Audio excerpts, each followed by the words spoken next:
안녕하세요. 저는 평범한 40대 남성입니다. 작은 제조회사를 운영 중이고요. 올해 7살 된 아들 하나를 키우고 있어요. 아내와는 오래전에 이혼하고 줄곧 혼자 살고 있는데요. 주변에선 빨리 재혼하라고 성화하지만 아직은 용기가 나지 않네요. 아무래도 전처에게 하도 호되게 되어서 그런 것 같아요. 다른 평범한 부부처럼 외도나 잦은 다툼, 성격 차이 같은 걸로 헤어진 게 아니거든요. 전처는 두 얼굴의 여자였어요. 천사처럼 어여쁜 외모 속에 너무나 추악한 본 모습을 감추고 있었죠. 결국 저를 포함한 많은 사람들에게 용서받지 못할 잘못을 저질렀고요. 그 죗값을 톡톡히 치르기 위해 감옥까지 다녀왔답니다. 도대체 무슨 사연인지 궁금하시죠? 지금부터 그 누구에게도 말하지 못했던 제 전처와의 얘기를 털어놔 볼게요. 충격적인 반전도 숨어 있으니 꼭 끝까지 들어주세요. 우선 제가 아내를 처음에 어떻게 만나게 됐는지부터 설명해야 할 것 같은데요. 당시 저는 30이 넘은 노총각이었고요. 의사인 아버지의 도움으로 다니던 회사를 그만두고 사업을 시작한 상태였어요. 끼니를 제때 챙겨 먹기 힘들 정도로 바빴지만 그래도 남의 회사가 아닌 제 회사를 키워나가고 있다는데 자부심을 느꼈죠. 그래서 힘든 줄도 모르고 열심히 일했네요. 그날도 직원들은 먼저 퇴근시킨 뒤 혼자 사무실에 남아 야근 중이었는데요. 일을 어느 정도 마무리하고 나니 밤 9시가 훌쩍 넘은 시간이었어요. 뒤늦게 허기가 몰려오더라고요. 하지만 너무 피곤해서 차를 끌고 일단 집으로 향했죠. 가는 길에 자주 들리던 단골 카페에서 샌드위치라도 사갈 요량이었어요. 그런데 가는 날이 장날이라고 카페에 들리니 그날따라 샌드위치가 다 팔리고 없더군요. 늘 넉넉하게 남아 있었는데 말이죠. 실망해서 그냥 돌아가려고 하는데 갑자기 아르바이트생 중 한 명이 나와서 제게 무언가를 건네더라고요. 저기 이거 가게에서 파는 건 아니고 제가 직접 만든 건데요. 괜찮으시면 이거라도 드세요. 네? 아니 그럴 수는... 괜찮습니다. 아니에요. 제가 먹으려고 만들어 온 건데 사장님이 저녁을 사주셔서요. 괜찮으시면 드세요. 저는 거절하기도 뭐해서 고맙다면서 샌드위치를 받았어요. 그리고 집으로 돌아와 샌드위치를 먹는 내내 그 아르바이트생의 얼굴이 머릿속을 맴돌았죠. 그전까진 관심도 없었는데 참 신기하죠? 왜 내게 샌드위치를 준 걸까? 혹시 호감 표시는 아닐까? 나보다 대여섯 살은 어려 보이던데 몇 살일까? 나도 뭔가 보답을 해야 하나? 별의별 생각이 다 들면서 심장이 이상하게 두근거리더라고요. 그때가 전 여자친구하고 헤어진 지도 벌써 3년. 충분히 다른 사람이 눈에 들어올 시기였죠. 저도 몰랐는데 많이 외로웠던가 봐요. 다음날 퇴근하자마자 바로 그 카페로 갔어요. 다행히 그 아르바이트생 혼자 카운터를 지키고 있더군요. 커피를 사면서 샌드위치 잘 먹었다고 기회가 되면 밥 한번 먹자고 했네요. 그러자 그 아르바이트생도 냉큼 알겠다고 하더라고요. 제게 호감이 있는 게 분명해 보였죠. 그 주 주말 함께 식사를 하면서 그 아르바이트생에 대해 많은 걸 알게 됐어요. 저보다 4살 연하였고요. 예쁘장한 외모만큼이나 스마트한 사람이더군요. 누구나 이름을 들으면 알만한 명문대 법학과 출신이더라고요. 개인적인 사정이 있어 취업 대신 카페 아르바이트 중이라고 하더군요. 어떤 사정일지 궁금했어요. 그녀에 대해 더 알고 싶었죠? 맞아요. 그때 이미 저는 그녀에게 푹 빠진 상태였어요. 식사를 다 마치고 헤어지는 게 아쉬워 미적거리고 있자니 그녀가 너무나 놀라운 얘기를 했습니다. 이런 말 어떻게 들릴지 모르겠는데 사실 옛날부터 아니, 상철 씨를 좋아하고 있었어요. 잘생기고 매너도 좋고 친절하시고 그래서 어제 샌드위치도 드렸던 거예요. 오늘 이렇게 같이 밥 먹을 수 있어서 너무 좋았어요. 아, 저 전혀 몰랐어요. 지영 씨가 저를 좋아하고 있었다니 너무 뜻밖의 얘기라. 제가 당황해 우물쭈물하니 그녀가 살포시 미소 지었어요. 딱히 뭔가를 바라고 얘기한 건 아니니까 부담 갖지 마세요. 그냥 제 마음을 고백하고 싶었어요. 불편하게 해드렸다면 죄송해요. 그녀의 순수한 고백에 제 심장도 미친 듯이 뛰기 시작했어요. 그래서 그대로 떠나려는 그녀를 붙잡아 말했네요. 먼저 용기 내줘서 고마워요. 저도 지영 씨가 마음에 들어요. 괜찮다면 진지하게 교제해보지 않을래요? 제 대답에 안 그래도 커다란 그녀의 눈이 더욱 커다래졌어요. 네? 정말요? 그냥 가벼운 마음으로 이러시는 거 아니죠? 아닙니다. 저 아무 여자나 막 만나고 다니는 그런 사람 아니에요. 지영 씨가 저한테 샌드위치 줬던 순간부터 왠지 모르게 지영 씨가 자꾸만 생각나고 의식됐어요. 괜찮다면 한번 만나보고 싶어요. 저도 용기를 내서 제 마음을 고백했죠. 그러자 그녀가 수줍게 웃으며 고개를 끄덕이더군요. 그 모습이 너무 어여뻐서 저도 모르게 입을 맞췄어요. 다행히 그녀는 피하지 않았죠. 그날 이후 저는 매일같이 그녀를 만나 데이트를 즐겼어요. 알면 알수록 그녀는 참 순수하고 매력적인 여자였죠. 또 왠지 모를 처연한 슬픔 같은 게 느껴지기도 했는데요. 알고 보니 여자친구에겐 남다른 사정이 있었어요. 바로 불행한 가정사였죠. 사실 우리 아버지 지방에서 유명한 판사님이야. 근데 난 사람들 앞에서 아버지를 아버지라고 부르지 못해. 같이 한 집에서 산 적도 없고. 아니, 홍길동도 아니고 그게 무슨... 아버지한테 뭔가 사정이 있는 거야? 글쎄, 이걸 사정이라고 해야 할지. 나 우리 아버지 불륜으로 태어난 혼외 자식이거든. 여자친구의 충격적인 고백에 얼마나 놀랐나 몰라요. 그런 저를 보던 여자친구가 씁쓸한 미소를 지었죠. 학교에도 다 소문나서 첨년 딸이라고 손가락질 받으면서 컸어. 평생 숨죽이고 그림자처럼 죽은 듯이 살았지. 원래 아버지처럼 법조계에서 일하고 싶다는 욕심 때문에 법학과에 지원했거든. 근데 그걸 아버지 본처가 알고 난리를 쳐서 결국 졸업하고 어떤 법률사무소에도 들어가지 못했어. 그래서 자포자기한 마음으로 이렇게 서울 올라와서 혼자 살고 있는 거야. 어느새 여자친구의 두 눈엔 눈물이 글썽였어요. 가냘픈 어깨도 떨리고 있었죠. 가슴 아파 그런 여자친구를 꽉 안아줬네요. 어쩐지 자기 부모님 얘기 나올 때마다 너무 슬퍼 보인다 했어. 미안해. 지금까지 말 안 해서. 오빠랑 막 사귀기 시작했을 땐 이런 얘기가 너무 무겁고 부담스러울 것 같아서 말 못했어. 근데 시간이 흐르면 흐를수록 오빠랑 사이가 깊어지면 깊어질수록 죄책감이 들더라. 내가 오빠를 속이는 것 같아서. 에이, 이게 무슨 속이는 거야. 아무한테나 쉽게 할 수 없는 얘기잖아.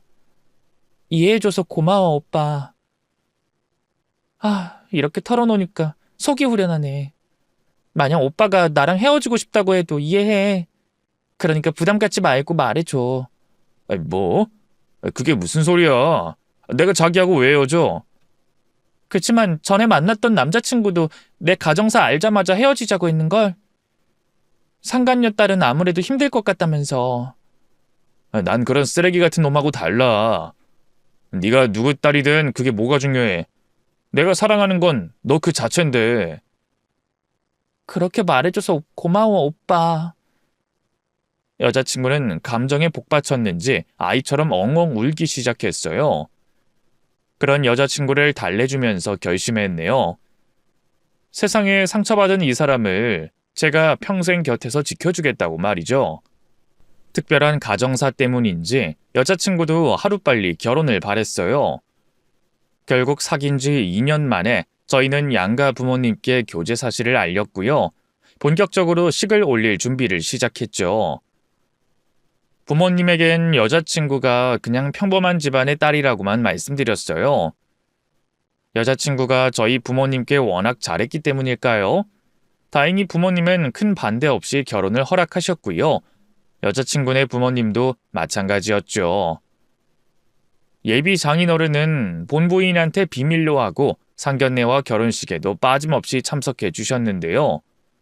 제 손을 붙잡고 몇 번이나 딸을 잘 부탁한다면서 고개를 조아리셨네요. 우리 지영이가 나 때문에 참 모진 고생 많이 했어요. 어디 가서 떳떳하게 애비 노릇 한번 못해주고. 부디 자네가 내 목까지 지영이 행복하게 해주게. 그럼요, 장인어른. 걱정하지 마세요. 고맙네, 고마워. 내가 지영이 몫으로 유산도 10억 넘게 빼뒀으니까 앞으로 돈 걱정은 하지 말게나. 사실 아내도 장모님도 모아둔 돈이 거의 없었어요. 그래서 아내는 맨몸으로 시집 오다시피 했는데요. 그게 장인어른은 아무래도 마음에 걸렸나 봐요. 지금은 본부인 눈치 때문에 함부로 돈을 못 주지만 나중에 자기가 죽고 나면 유산으로 한몫 톡톡히 챙겨주겠다고 하더군요. 사실 저희 집도 돈이 없는 집은 아니었고 제 사업도 잘 되고 있었기 때문에 그 유산이 욕심났던 건 아니에요. 그래도 어른이 주시겠다는데 됐다고 하기도 뭐해서 감사합니다 하고 넘어갔네요. 결혼 생활은 참 행복했어요. 열심히 일하고 집에 돌아가면 사랑하는 여자가 저를 기다리고 있다는 게 큰 만족감과 안정감을 줬죠. 1년 뒤 떡두꺼비 같은 아들이 태어나면서 행복은 더욱더 배가 됐네요. 그런데 육아지옥이 시작되면서 조금씩 저희 부부 사이에 갈등이 생겼어요. 사실 그동안 어지간한 집안일은 가정부 아주머니가 도맡아 했고요. 아내는 골프나 승마 같은 취미 생활을 즐기거나 친구들과 여기저기 놀러 다니기 바빴는데요. 그동안은 그런 아내의 라이프 스타일을 존중했어요. 비록 혼외 자식이긴 했지만 아내는 나름 부자였던 아버지의 지원으로 어릴 때 하고 싶은 거 다 하면서 자랐다고 했으니까요. 하지만 다른 건 몰라도 아이는 엄마가 키워야 한다는 게 제 생각이었어요. 그래서 아내가 외출을 자제하고 육아에 집중해줬으면 했죠. 여보, 형석이 아직 어리잖아. 엄마 보살핌이 한창 필요할 나이라고. 근데 당신 너무 시터 아주머니한테만 애를 맡겨두는 거 아니야? 그럼 어떡해. 내가 애를 잘 못 보는데. 우리가 돈이 없는 것도 아니고 전문가한테 맡기는 게 형석이한테나 나한테나 다 좋은 거 아니야? 애를 자꾸 안 보려고 하니까 못 보게 되는 거지. 오죽하면 형석이가 당신이 안기만 하면 울겠어? 엄만데? 밤부터 새벽까지 시터 아주머니 쓴다고 해도 낮에는 되도록 당신이 옆에 있어줘. 그래야 애착 관계도 잘 형성되지. 형석이 좀 더 클 때까지만, 응? 싫어. 오빠도 퇴근하고 집에 와서 잠깐 형석이 돌보는 게 전부잖아. 근데 왜 나한테만 그래? 난 일하고 있잖아. 나도 일해. 친구들하고 그냥 놀기만 하는 거 아니라고. 친구가 같이 쇼핑몰 해보지 않겠냐고 해서 지금 아버지한테 투자받아서 할까 고민 중이야. 급기야 아내는 쇼핑몰 창업 핑계를 대면서 육아를 등한시했어요. 어찌나 아이 보는 걸 싫어하는지 모성이라는 게 있긴 한 걸까 의심될 정도였죠. 게다가 아내는 나름 부잣집 딸로 귀하게 자라서일까요? 사치와 허영이 도가 지나치게 심했어요. 철마다 백화점에 가서 명품 신상들을 쓸어 담았고요. 쓰지도 않을 비싼 전자제품이나 가전기기들을 턱턱 사들였죠. 너무 심한 게 아닌가 싶어서 카드 고지서를 확인해 봤더니 달에 2천만 원이 넘게 쓴 적도 있더군요. 결국 참다 못해 아내에게 말했죠. 당신 돈 쓰는 게 좀 과한 것 같아. 형석이 학교 들어가면 교육비도 돈이 어마어마하게 나갈 텐데 지금부터 돈 모아놔야지. 그러자 아내는 왈칵 성을 냈어요. 그럼 오빠가 돈을 더 많이 벌어오든가. 내가 원래 쓰던 씀씀이가 있는데 어떡해. 말했잖아. 우리 아버지 돈이라면 아쉬울 게 없는 분이고 본처한테 내 존재 들키기 전까진 최선을 다해서 지원해 주셨어. 오빠도 그 정도는 해줘야 할 거 아니야. 남편인데.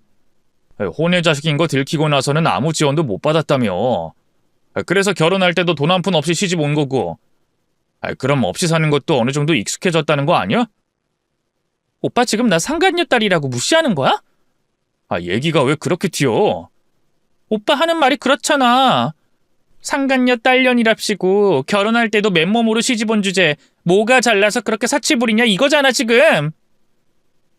내가 본처 딸이었어 봐. 그래도 오빠가 이렇게 말했을 거야? 지금 당신이 누구 딸이고 아니고가 뭐가 중요해? 내가 결혼하고 돈으로 당신한테 눈치 준 적 있어? 오히려 장인어른 지원 끊기고 어렵게 살았다고 해서 최선을 다해서 당신 씀씀이 다 맞춰주려고 했어. 당신이 돈을 어디에 얼마를 쓰든 뭐라고 안 했다고. 하지만 한 달에 2천만 원도 넘게 쓰는 건 너무 심하잖아. 재벌집 사모님도 그렇게는 안 쓰겠다. 적당히 좀 해. 이러다 진짜 우리 길거리에 나앉을지도 모른다고. 제 차분한 설득에도 아내는 좀처럼 화를 가라앉히지 못했어요. 됐어. 나도 더럽고 치사해서 오빠가 벌어다 주는 돈 안 써. 필요 없다고. 누군 뭐 돈이 없는 줄 알아? 우리 아버지가 나를 얼마나 아끼는데 아버지한테 달라고 하면 돼. 여보.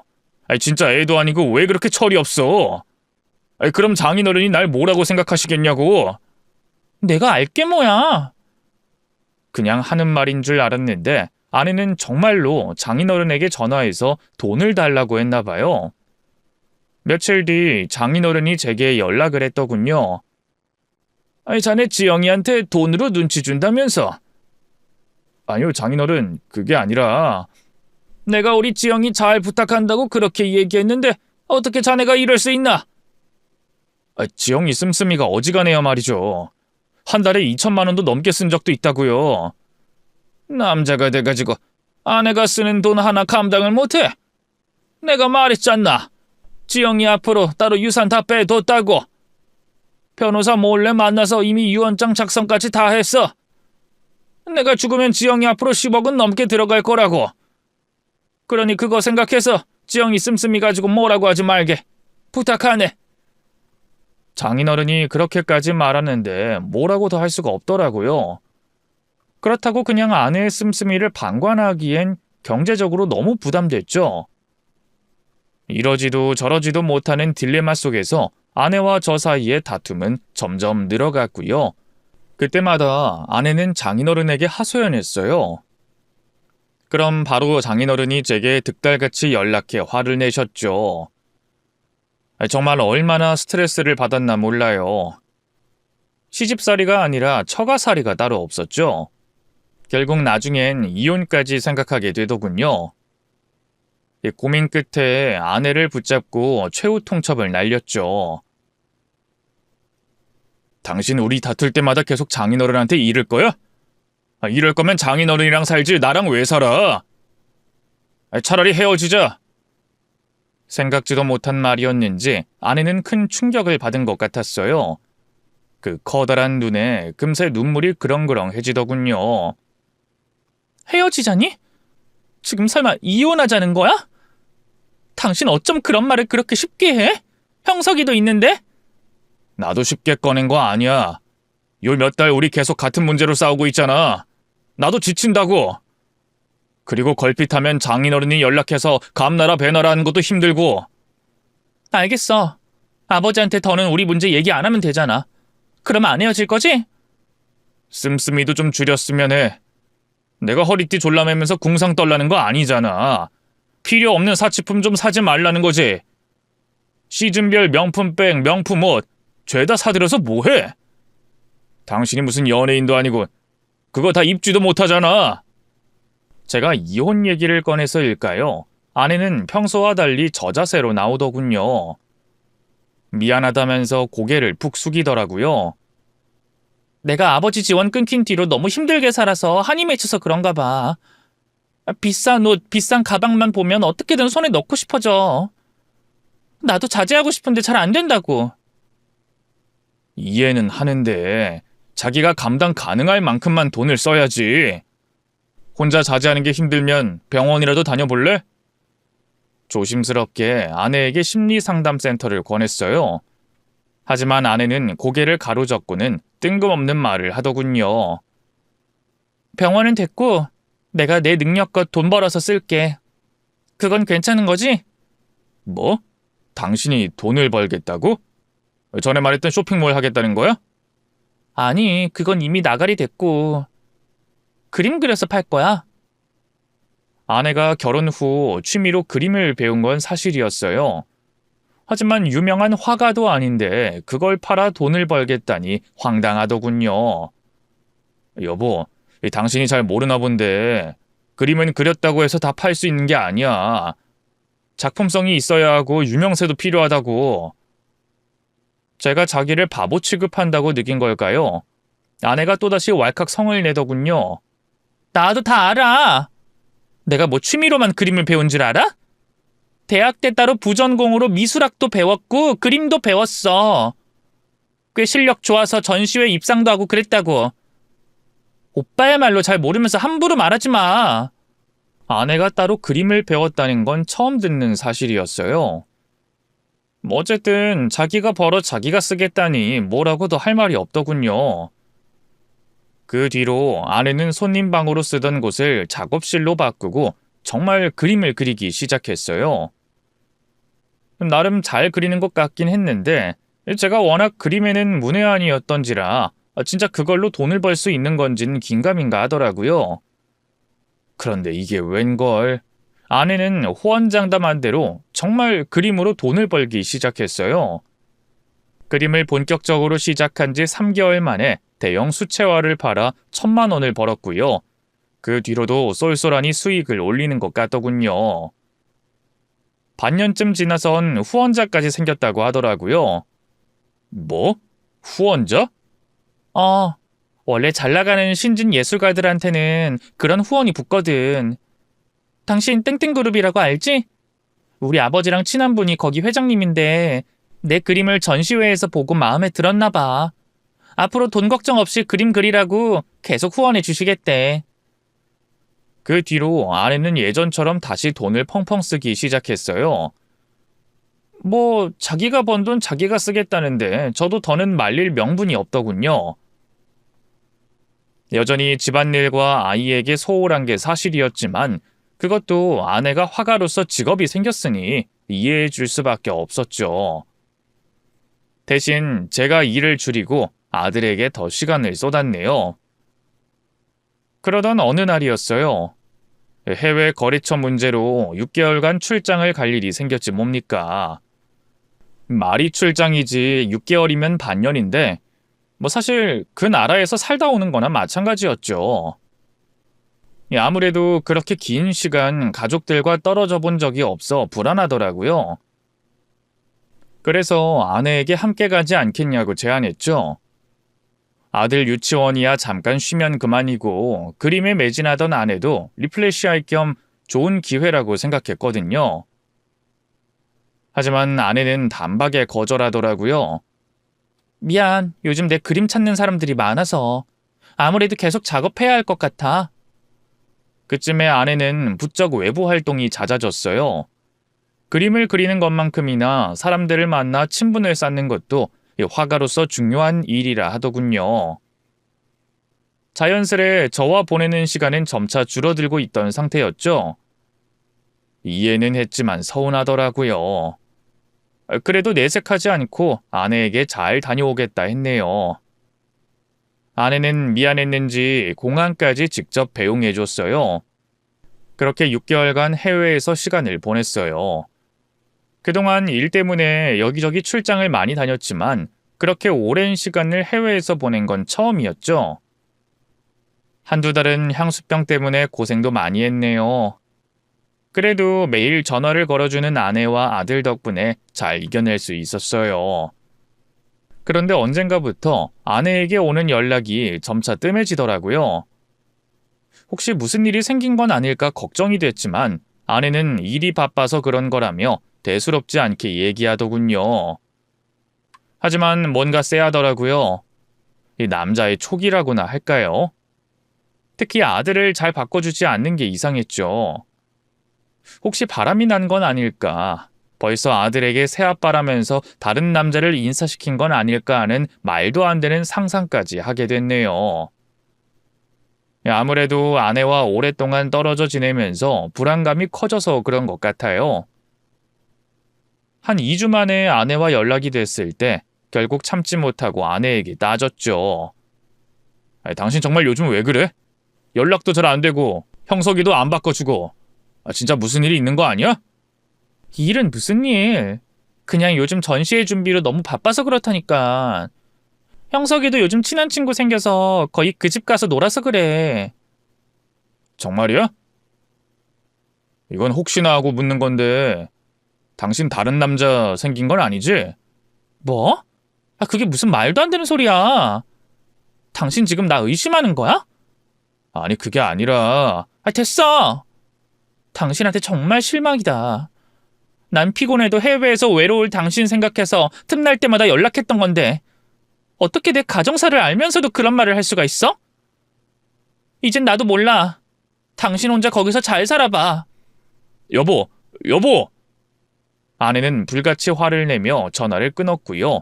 그 뒤로 제 연락을 절대 받지 않았어요. 가슴이 까맣게 타들어가더군요. 맘 같아선 당장 한국으로 들어가고 싶었는데 일 때문에 그럴 수도 없었죠. 그때까지만 해도 몰랐어요. 귀국 후 너무나 충격적인 일이 저를 기다리고 있을 줄은 말이죠.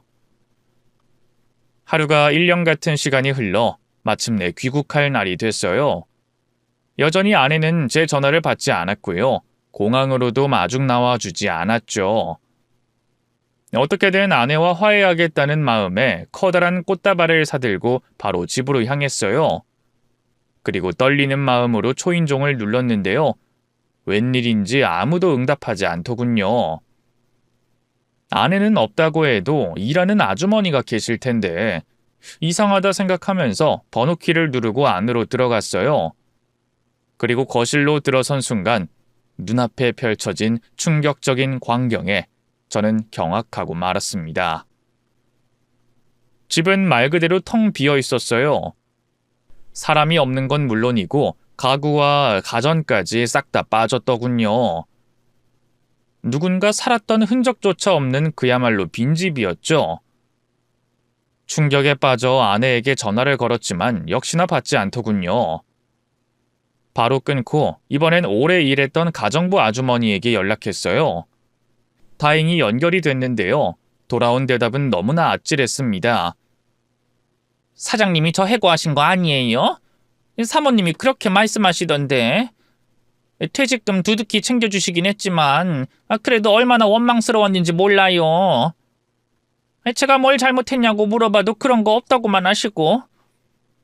얼마나 당황스러웠는지 몰라요.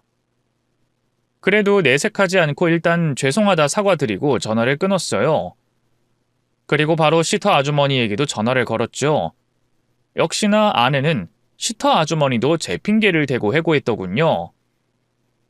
아내가 도대체 무슨 속셈으로 이런 짓을 벌인 건진 너무 황당했어요. 외도를 한 거라면, 이혼하고 싶었던 거라면 그냥 솔직하게 말하면 되지 이렇게 말도 없이 이사를 가버리는 게 대체 무슨 경우인지. 혹시 이혼하면 아들을 빼앗길까봐 그런 걸까 생각해봐도 영 찝찝했죠. 그때부턴 저도 패닉 상태에 빠져 뭘 해야 할지 모르겠더라고요. 일단 처갓집과 아내 친구들 중에 연락처를 아는 사람들에게 닥치는 대로 전화를 해봤는데요. 거짓말처럼 그 누구도 전화를 받지 않더군요. 마치 귀신이라도 홀린 것 같은 기분이었어요. 텅 빈 집안에 홀로 계속 있다가 미칠 것 같아서 일단 밖으로 나왔는데요. 그렇다고 어디를 가야 할지도 모르겠더라고요. 그렇게 망연자실한 채로 집 앞에 얼마나 서 있었을까요? 갑자기 엘리베이터 문이 열리면서 아주머니 한 분이 내렸어요. 얼굴이 익숙하다 했더니만 옆집 사는 분이더군요. 평소 오며 가며 인사 정도는 나누던 사이였죠. 저는 지푸라기라도 잡는 심정으로 아주머니에게 다가갔어요. 아주머니, 혹시 저희 집사람 못 보셨어요? 그러자 아주머니가 두 눈을 휘둥그레하고 뜨더군요. 아니, 박 사장이 여긴 어쩐 일이야? 이사 간 거 아니었어? 그러니까 그게 아내가 저를 두고 이사 갔다는 말은 차마 할 수가 없어서 우물쭈물하고 있자니 아주머니가 다시 입을 열었어요. 아유, 혹시 둘이 싸웠어? 그래서 지금 형석이 엄마 찾고 있는 거야? 네, 뭐 비슷합니다. 아유, 왜 싸웠어? 전화도 안 받아? 네, 안 받네요. 아무리 갈 곳이 없어도 옛날 살던 집으로 왔을까? 다른 데 잘 찾아봐. 네, 그래야겠네요. 참. 새로 이사 간 집은 어때? 그 형석이 엄마가 자기 그림 그리는 게 잘 돼서 더 큰 집으로 이사 가는 거라고 나한테 얼마나 자랑을 했는데. 아우, 부러워 죽겠어, 진짜. 집사람이 그런 말을 했습니까? 아유, 그럼. 아주 만날 때마다 자랑을 했다니까? 그 강남에 있는 부자들 사는 아파트, 거기로 이사 갔다며? 진짜 그렇게 좋아? 연예인들도 많이 보고?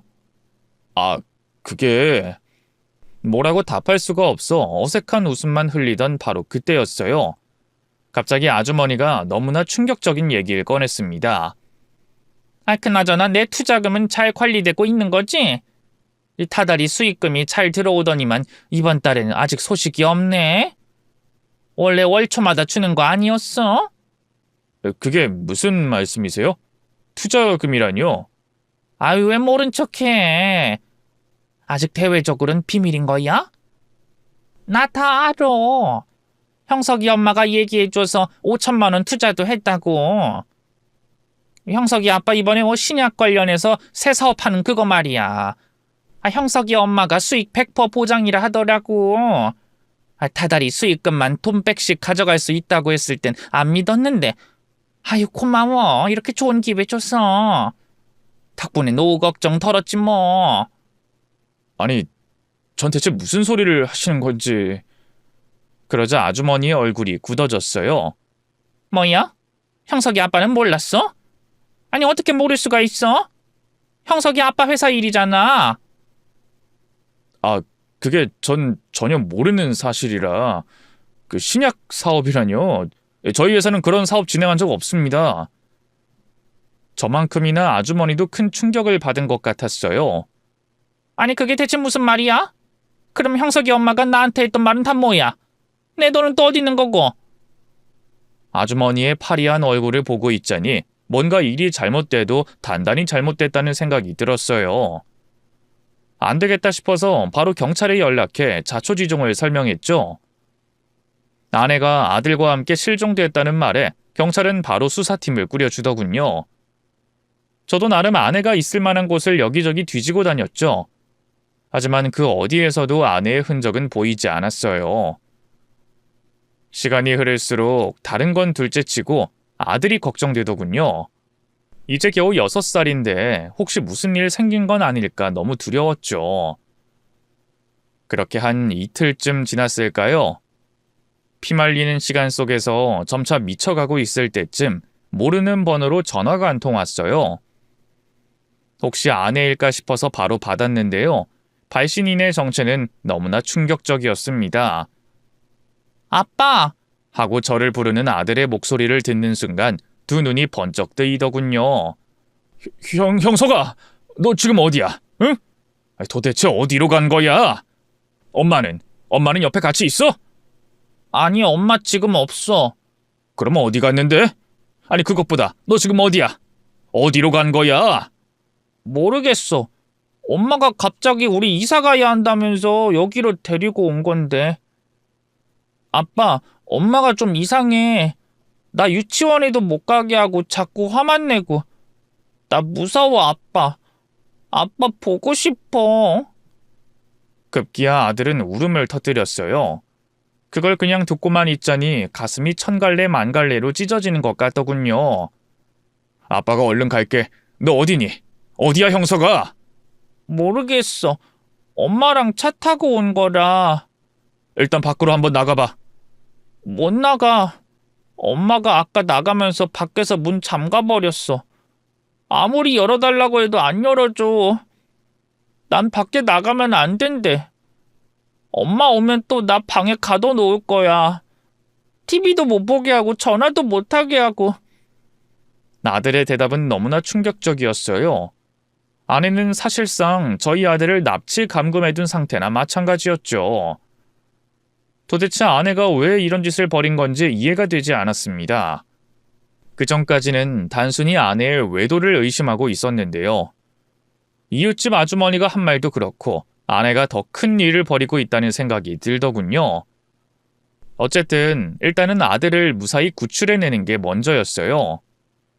그래서 우는 아들을 달래며 얘기했네요. 형석아, 그 주변에 창문 같은 거 없어? 창문 한번 봐봐. 잠깐만, 거실에 창문 있어. 뭐가 보여? 형석이 글자 읽을 수 있지? 보이는 거 다 말해봐. 땡땡 빌라? 라는 글자도 보이고, 땡땡 슈퍼? 땡땡 방앗간? 아들이 한글을 뗀 게 그렇게 다행스러울 수 없더라고요. 아들이 말한 곳들을 검색해봤더니 대충 위치가 가늠이 되더군요. 잘했어, 형석아. 아빠가 얼른 형석이 데리러 갈게. 조금만 기다려, 알겠지? 아빠. 엄마 오기 전에 빨리 여기로 와야 해? 이건 비밀인데 엄마가 아빠도 이제 만나면 안 된다고 했어. 근데 나 아빠 보고 싶어. 아빠도 형석이 보고 싶어. 걱정하지 마. 아빠 금방 갈게. 저는 아들과 전화를 끊자마자 바로 경찰에 연락해 자초지종을 설명했어요. 그리고 경찰 2명과 함께 아들이 알려준 곳으로 출동했죠.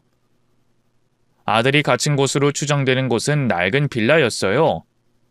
호수를 알 수 없어 그 앞에서 다시 아들에게 전화를 걸었는데요. 이게 웬걸, 아무리 걸어도 받지 않더군요.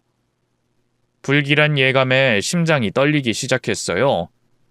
안 되겠다 싶어서 경찰들과 함께 빌라 안으로 들어가 집집마다 문을 두드리고 다니기 시작했죠. 그렇게 한 서너 집쯤 돌았을까요? 중간층에 있는 집 문을 두드렸더니 웬 여자가 누구세요? 응답하더군요. 그런데 그 목소리가 이상하게 낯익더라고요. 여보? 당신이야? 당신 맞지? 잠깐 이 문 좀 열어봐. 저는 다급하게 현관문을 두드리며 말했어요. 하지만 상대는 저 미혼인데요. 허튼 수작 부리지 말고 경찰에 신고하기 전에 가세요. 하고 단호하게 답하더군요. 그래서 제가 착각했구나 싶어 죄송하다 사과하고 문을 돌리려던 바로 그때였어요. 갑자기 문틈으로 아빠! 하는 아들의 절박한 외침이 넘어오는 게 아니겠어요.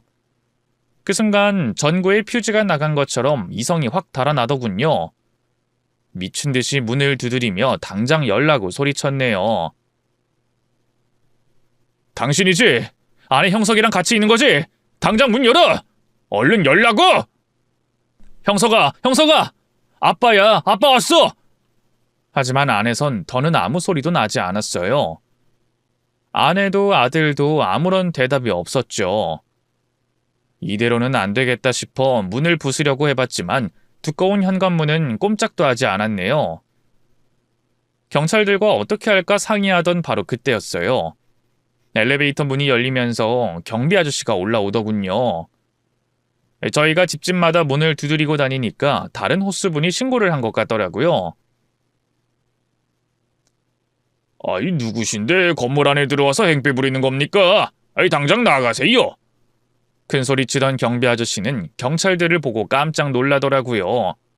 아니, 그 진짜 경찰이네? 경찰분들이 여긴 왜... 지금 이분 아드님이 이 집에 사는 여자한테 납치된 것 같아서요. 혹시 비상키 같은 거 있습니까? 비상키요? 마스터 번호가 있긴 있는데... 다행히 경비 아저씨는 마스터 번호를 알고 있었어요. 잠금 장치를 열고 비번과 특수문자를 입력하자 바로 문이 열리더군요. 저는 그대로 집 안으로 뛰어 들어갔는데요. 참 바보 같죠. 눈앞에 펼쳐진 참혹한 광경에 충격받아 그대로 그 자리에 쓰러지고 말았어요. 아내는 아들의 몸을 짓누른 채 정체불명의 약을 억지로 먹이려 하고 있었어요. 그게 수면제인지 아니면 독극물인지는 알 수는 없었지만 어쨌든 아내가 한눈에 봐도 끔찍한 짓을 저지르려 했다는 건 알 수 있었죠. 아빠 살려줘! 아빠! 저를 본 아들이 필사적으로 외쳤어요. 그제야 정신이 번쩍 들어 자리에서 일어나 달려갔죠. 그러자 아내가 비명을 지르더군요. 오지 마! 오면 이대로 형석이 죽이고 나도 죽을 거야! 왜 왔어? 왜 왔냐고! 아내는 아들의 목에 손을 올린 채로 협박했어요. 저도 그대로 걸음을 멈췄고요. 경찰들도 섣불리 다가가지 못했죠. 자칫 잘못했다간 아들이 위험할 수도 있는 상황이었으니까요. 무슨 짓이야? 당신 미쳤어? 당장 형석이한테서 떨어져! 싫어. 다가오지 마. 더 다가오면 나도 무슨 짓 벌일지 몰라? 아내는 미친 사람처럼 발악했어요.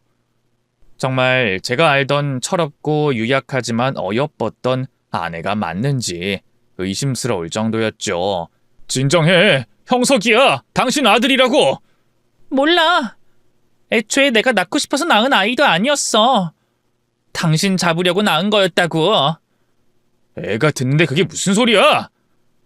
당신도 다 알게 된 거지? 내가 저지른 짓. 다 알게 돼서 이렇게 찾아온 거지?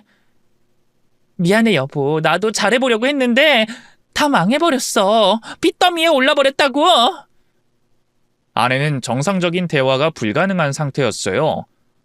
살살 아내를 달래가며 어떻게 해야 좋을지 머리를 굴려봐도 도무지 답이 없더군요.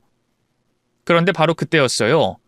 아들이 필사적으로 고개를 돌려 자기 목을 누르고 있던 아내의 손을 물어버렸죠. 아내는 악소리를 내면서 뒤로 넘어갔고요. 그 틈을 놓치지 않고 경찰들이 달려들어 아내를 제압했죠. 저는 얼른 달려가 아들부터 감쌌네요. 형석아, 괜찮아? 괜찮은 거야? 아빠 나 너무 무서웠어. 이제 괜찮아, 형석아. 아빠 있잖아. 우리 형석이 아빠가 지켜줄게. 이제 괜찮아. 저는 놀라서 경기를 일으키는 아들을 꽉 끌어안았어요. 그리고 몸 이곳저곳을 살펴봤죠.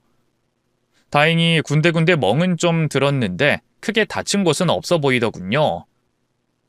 제 품에 안긴 아들은 한참을 울다가 그대로 지쳐 잠들어 버렸어요. 그 사이 경찰들은 아내의 두 팔에 수갑을 채웠죠. 일단 아내분은 아동 납치 및 학대 혐의로 경찰서로 연행할 건데요. 남편분도 같이 좀 가주셔야겠습니다. 아, 물론이죠. 근데 아이 때문에 크게 다친 곳은 없어 보이는데 혹시 모르니까 병원에 좀 데려가 보려고요. 그 후에 경찰서로 가도 되겠습니까? 아니, 네, 그러시죠. 제가 따로 연락처 드릴 테니까 일 보시고 연락 주세요. 그렇게 경찰들과 대화를 나누고 있는데 갑자기 아내가 말도 안 되는 소리를 짓거리기 시작했어요. 여보, 나도 어쩔 수가 없었어. 용서해줘. 아버지 본처가 내 존재를 알았어.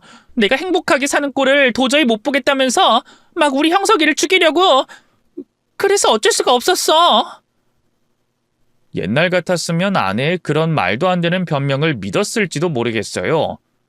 하지만 더는 아내를 믿을 수가 없더군요. 이웃에게 들은 말과 아들을 죽이려던 행동, 제정신이 아닌 것 같더라고요.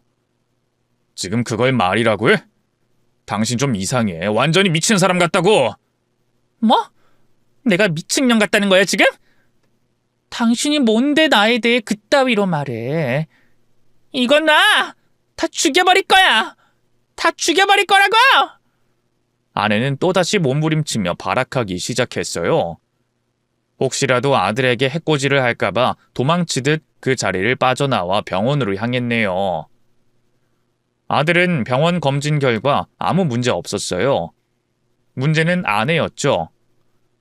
경찰 조사 결과 드러난 진실은 너무나 충격적이었어요. 아내의 모든 게 다 거짓이었습니다. 아내는 애초에 판사 아버지를 둔 혼외 자식도 아니었고요. 명문대 법학과를 졸업했다는 것도 사실이 아니었습니다. 아내는 가난한 농사꾼 집안에서 태어난 시골 출신이었고요.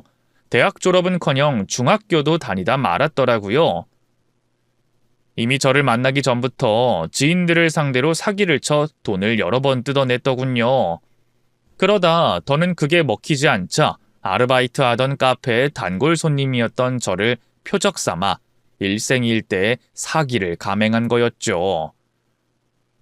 여자 경험 없어 보이는 쑥맥에 딱 봐도 부유해 보이니 작정하고 노린 것 같더라고요. 상견례 때 결혼식 때 왔던 부모님은 아내가 섭외한 연기자였고요. 식장에 초대됐던 신부 측 하객 역시 마찬가지였습니다. 그런 식으로 대행 전문 연기자를 소개해주는 곳이 따로 있다고 하더군요.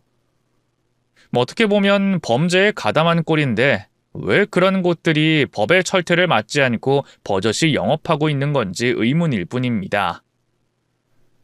어쨌든 결혼 후에도 아내의 거짓말은 멈추지 않았어요. 제 돈으로 더는 사치를 못하게 되자 또 옛날 버릇이 도져 이웃들을 상대로 사기를 치기 시작했던 거죠. 화가로 성공했다는 것도 후원자가 붙어 돈 걱정 없어졌다는 것도 다 새빨간 거짓말이었어요. 아내가 쓴 돈은 전부 저희 집 이웃이나 지인들을 상대로 사기를 쳐서 뜯어낸 돈이었습니다. 그것도 제 이름을 팔아가면서 말이죠. 남편이 사업 확장 중인데 100% 성공할 아이템이다. 지금이라면 늦지 않았으니 얼른 투자해라 하면서 돈을 뜯어냈다고 하더군요. 그 피해액만 10억이 넘어가더라고요. 모든 진실을 알고 얼마나 절망했는지 모릅니다. 제가 알던 아내는 애초에 존재하지 않은 허상이나 다름없던 거죠. 지금 생각해보면 아내가 리플리 증후군을 앓고 있던 게 아닐까 싶어요. 허구의 세계를 진실이라 믿고 거짓된 말과 행동을 상습적으로 일삼는 그 반사회적인 성격장애 말입니다. 하지만 거짓된 세계는 언젠간 무너지기 마련이죠. 아내도 계속해서 불어나는 거짓을 어느 순간부터 감당할 수 없었나 봐요. 투자금을 목적으로 돈을 빌려줬던 사람들이 아내를 닥달하기 시작했고요. 결국 아내는 사채까지 끌어다가 그 돈을 일부 갚아주는 식으로 버텼더군요. 하지만 손바닥으로 하늘을 가릴 순 없는 법이죠. 결국 벼랑 끝까지 몰린 아내는 제게 모든 진실을 털어놓는 게 두려워서 아들을 데리고 도망쳐버린 거였어요. 그리고 아들과 함께 생을 끝내기로 결심했던 거였죠. 죄 없는 아들을 데려가려 했다는 걸 알고 나니 어찌나 화가 나던지요. 구치소에 수감된 아내에게 따지니 아내는 뒤늦게 무릎을 꿇고 용서를 빌더군요. 여보, 미안해. 내가 잠깐 미쳤었나 봐. 어떻게 형석이를... 제발 용서해줘. 나 그래도 형석이 하나뿐인 엄마잖아. 그 뻔뻔한 말을 듣고 있자니 정말 기가 막히더군요. 지금 그걸 말이라고요? 자식을 죽이려던 어미면서 뭐? 용서? 미안해, 잘못했어. 너무 무서워서 그랬어. 그래도 나 아직 당신 사랑한단 말이야. 그 말을 내가 믿을 것 같아? 당신은 처음부터 나를 속였어. 애초에 나를 사랑해서 결혼한 것도 아니라고. 돈 때문에 접근한 거지. 그건 정말 아니야. 물론 의도적으로 나쁜 마음 먹고 접근한 건 맞지만 같이 살면서 점점 사랑하게 됐어. 안 그럼 내가 애까지 낳고 당신이랑 그 긴 세월을 같이 살았겠어? 내가 저지른 죄가 큰 거 알아. 벌 받으라면 받을게.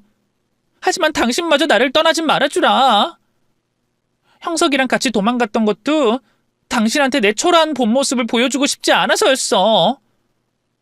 모든 걸 알게 되면 당신이 날 버릴 것 같아서 내가 먼저 버린 거라고. 아내는 절박하게 자신의 마음을 고백했어요. 어쨌든 한때 사랑했던 여자였으니 흔들렸던 것도 사실입니다. 하지만 아내는 그 순간까지도 제게 또 하나의 진실을 감추고 있었습니다. 눈치채신 분이 계실지도 모르겠어요. 맞아요. 아내가 만나던 남자는 저 하나가 아니었습니다. 제가 사치를 못하게 경제권을 압수한 뒤로 아내는 다시 사기를 치고 다녔다고 했잖아요. 그때 다른 남자들을 여럿 만나 꽃뱀짓을 했더라고요. 사랑한다. 너밖에 없다. 온갖 달콤한 말로 꼬신 것도 모자라 함께 잠자리도 했던 남자들이 여럿이더군요.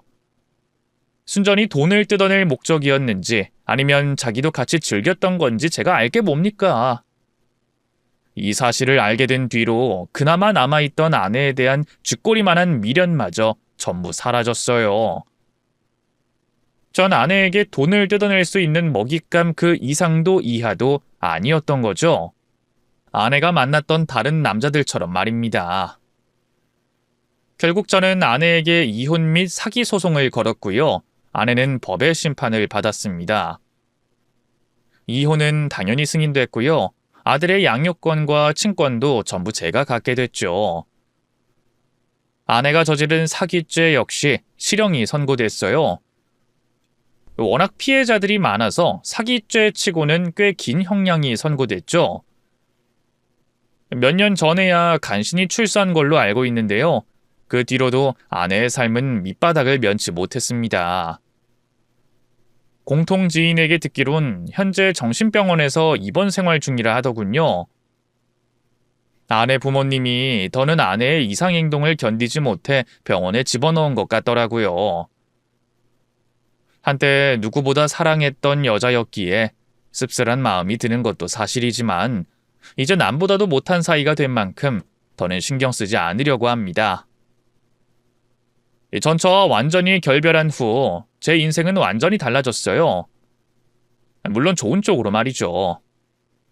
아들은 아내의 사건으로 큰 충격을 받아 아동심리센터를 다니며 한동안 치료를 받아야 했지만 다행히 지금은 많이 괜찮아졌어요. 현재 열심히 학업에 정진하면서 또래 친구들과도 잘 지내고 있죠. 저는 재혼하라는 부모님의 닥달로 얼마 전부터 만나는 여자가 생겼는데요. 과연 결혼까지 갈 수 있을진 모르겠지만 그래도 오랜만에 이 설렘이라는 감정을 느끼며 지내고 있어요. 부디 전처에게 받은 상처를 완전히 잊고 좋은 사람을 만날 수 있었으면 좋겠어요. 길다면 길고 짧다면 짧은 인생. 혼자보다는 둘이 함께 걸어가는 게 여러모로 더 즐겁잖아요. 여러분은 곁에 그런 동행자가 계신가요? 긴 얘기 들어주셔서 감사합니다. 모두 건강하세요.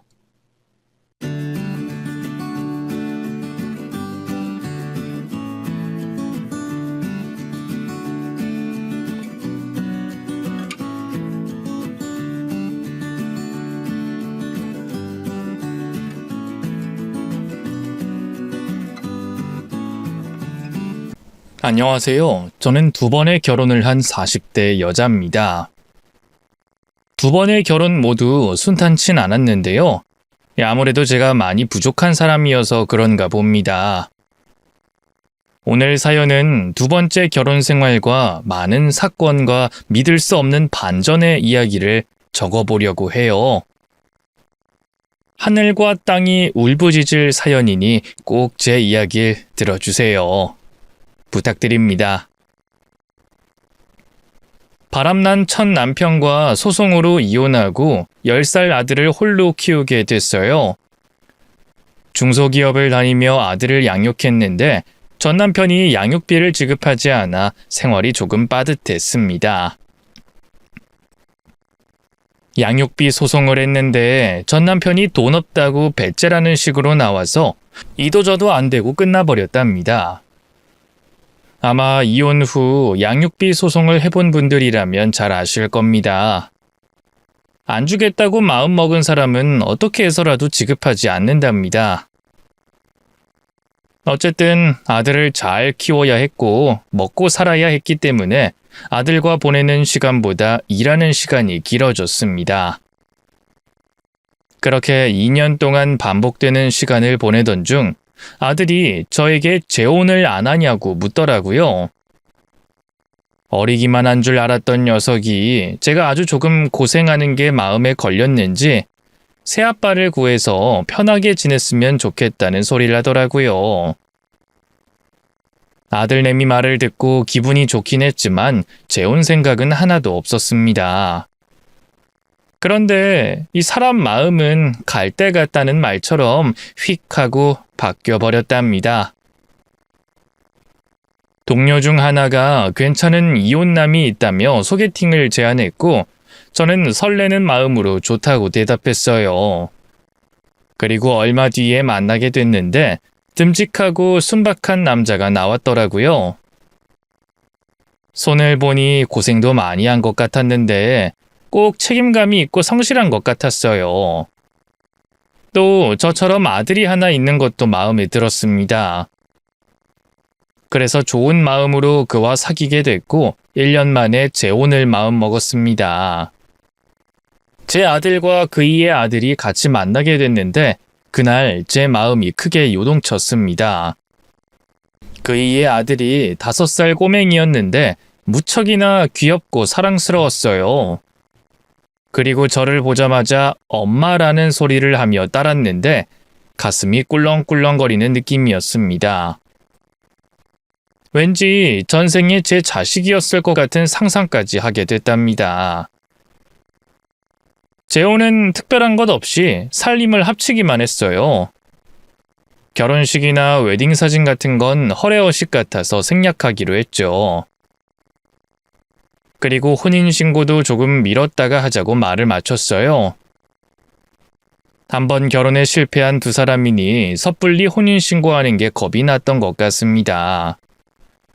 그리고 저희 친정 부모님께 새로 출발하게 됐다고 인사를 드려 축복을 받았고 시골에 있는 시댁에도 내 식구가 인사를 가게 됐습니다. 시댁은 아주 작은 집이었고 시어머니가 혼자 사셨어요. 어머님은 청각장애가 있으셔서 수어로 말씀하셨습니다. 손짓을 열심히 하셨고 남편이 옆에서 통역을 해줬는데 제가 예쁘고 마음에 든다고 하셨답니다. 그래서 저는 어머님께 앞으로 잘 부탁드린다고 말씀드리고 자주는 아니지만 가끔 찾아뵙겠다고 했네요. 시어머니는 청각장애뿐만 아니라 당뇨와 고혈압이 있으셔서 몸이 좀 불편하셨어요. 조금 안쓰러웠는데 시시때때로 요양사가 다녀간다며 걱정할 거 없다고 남편이 일러줬습니다. 제가 모시고 살 수는 없으니 알겠다고 대답하고 더는 어머님의 일상을 묻지 않았답니다. 그리고 내 식구가 서울로 올라와 같이 지내게 됐는데 화물 운송 일을 하는 남편이 일주일에 3번 집으로 들어오고 나머지는 지방으로 운행을 나가서 제가 아들 둘을 돌봐야 했습니다. 5살 둘째 아들은 저에게 엄마 소리를 잘도 했지만 한편으로는 눈치를 많이 보더라고요. 길을 펴지 못하고 소극적으로 말하고 행동하는 게 느껴져서 저와 큰아들이 편하고 당당하게 만들어주려고 노력했습니다.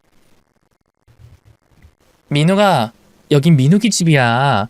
밥 먹을 때 허락 맡고 화장실 갈 때 허락 맡을 필요 없어. 장난감을 가지고 놀 때는 그만 놀라고 할 때까지 놀아도 돼. 그리고 친구 데리고 와도 돼. 정말요? 나 친구들 데리고 와도 돼? 그럼 여긴 민욱이 집이라니까. 그럼 다음 주에 친구들 초대할게. 고마워, 엄마. 그동안 친구들이 집으로 초대해서 노는 걸 부러워했더라고요. 제가 일하는 게 바쁘기도 하고 없던 둘째 아들이 생겨서 어설프게 육아를 하느라 제대로 아는 게 없던 거죠. 둘째와 가까워지려고 하나둘씩 노력하며 지냈습니다. 하루는 둘째 아들이 입술이 터진 채로 집을 들어와서 깜짝 놀랐습니다. 무슨 일이냐고 누가 그랬냐고 물었더니 꿀먹은 벙어리 마냥 아무 말도 하지 않았어요. 민우가 누가 이랬어? 빨리 말해. 엄마, 옆 동네 사는 형광이랑 싸웠어. 형광이? 걔랑 왜 싸웠니? 형광이가 나랑 엄마가 가짜 가족이라고 놀렸어.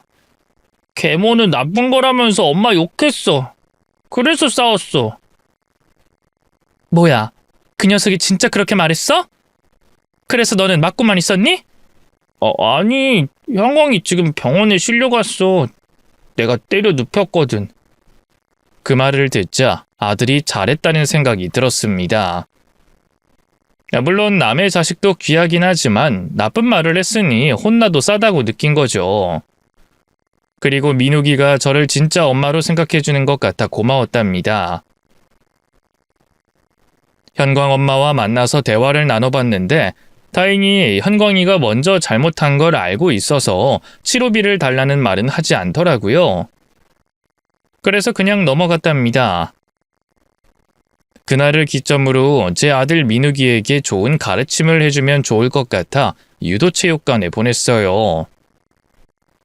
본능적으로 싸운 것이긴 하지만 소질이 있는 것 같아 운동을 시켜보기로 했죠. 물론 아들도 유도가 배우고 싶다고 좋아했답니다. 화물 운송하는 남편은 돈을 꽤 많이 벌었어요.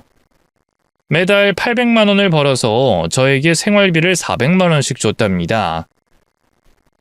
쉬지 않고 일했기 때문에 가능한 월급이었죠. 여보, 고생 많이 해서 번 돈이니 아껴가면 쓸게. 아니야, 팍팍 써. 돈은 쓰려고 버는 거지 모셔다 두려고 버는 게 아니잖아. 우리 두 아들한테 필요한 거 다 해주고 하고 싶은 거, 가지고 싶은 거 많이 해주자고. 내가 2배로 열심히 일해서 연봉 1억까지 벌어볼게. 당신 몸이 무슨 로봇이야? 일주일에 하루는 쉬어야지. 더군다나 운전하는 일이니까 안전에 유의해야지. 내 걱정하지 마. 휴게소나 졸음센터에서 잠잘 거 다 자면서 일하니 문제 없다고. 그리고 예전에 점을 봤는데 나는 장수할 팔자라고 했어. 아무 걱정하지 마. 그래도 아이들하고 놀 시간도 빼고 가족여행도 하게 휴가도 내고 그래 봐. 돈도 좋지만 가족 간의 화합이 더 중요하잖아. 아이, 생각해보니 그렇네. 내가 돈만 쫓는 인생을 살아서 그런지 거기까지 생각을 못했네. 알겠어 여보. 쉬어가면서 일할게. 그리고 다음 달엔 우리 네 식구 제주도라도 다녀오자. 제주도? 어머, 너무 좋겠다. 고마워 여보. 그렇게 남편은 일도 열심히 하면서 가정에도 관심을 많이 가지려고 노력했어요. 분기별로 가족여행을 다녀왔고 두 아들의 학교에서 큰 행사가 있으면 참여하기도 했답니다. 저희 식구는 3년 동안 무탈하고 평범하면서 많이 행복했습니다. 제가 2번째 결혼은 진짜 잘했고 이 정도면 성공한 삶이 아닌가 하는 생각이 들 정도로 좋기만 했답니다. 그러다 친한 친구였던 영채 부부와 함께 밥을 먹게 됐어요. 제가 재혼한 걸 거의 알리지 않았는데 저에게 관심과 애정을 많이 주는 영채에게 연락해 식사 자리를 마련했습니다. 청아야, 네 새남편 너무 훈남이다. 멋있어. 너 재혼한 걸 몇 달 만에 알려주는 거냐? 너무한 거 아니야? 아, 미안해 영채야. 네가 유일하게 연락하는 친구라서 가족 말곤 너밖에 몰라. 으이구, 그래 영광이다 기집애야. 저와 영채가 반갑게 인사를 주고받자 남편과 영채 남편이 악수를 나눴습니다. 그이가 화물 운송 일을 한다고 했더니 영채 남편이 잘 됐다는 말을 하더군요. 화물차 기사님이셨군요. 저 공사장에서 일하는 감독관입니다. 정말요? 이야, 세상에 이런 인연이 있네요. 반갑습니다. 네, 정말 반가워요.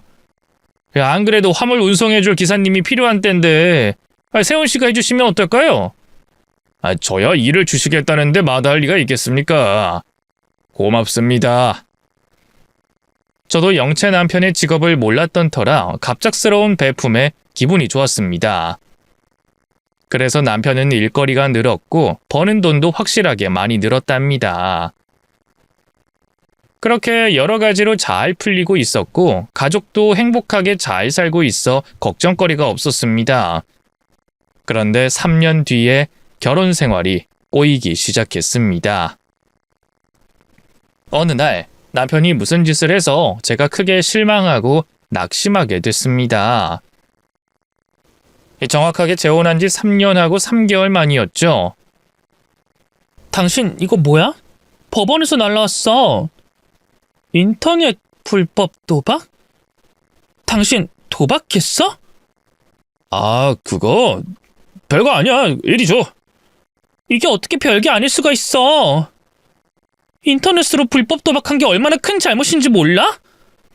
돈 욕심이 나서 한두 번 해본 거야. 우리 아들들 위해 대박 좀 쳐보려고 해본 거라고. 우리 애들이 없이 자라는 것도 아닌데 왜 그런 판단을 해? 당신한테 정말 실망했어. 아니, 남자가 살다 보면 인터넷으로 도박 몇 판 할 수도 있지. 뭐 그런 거로 뭐라고 하냐?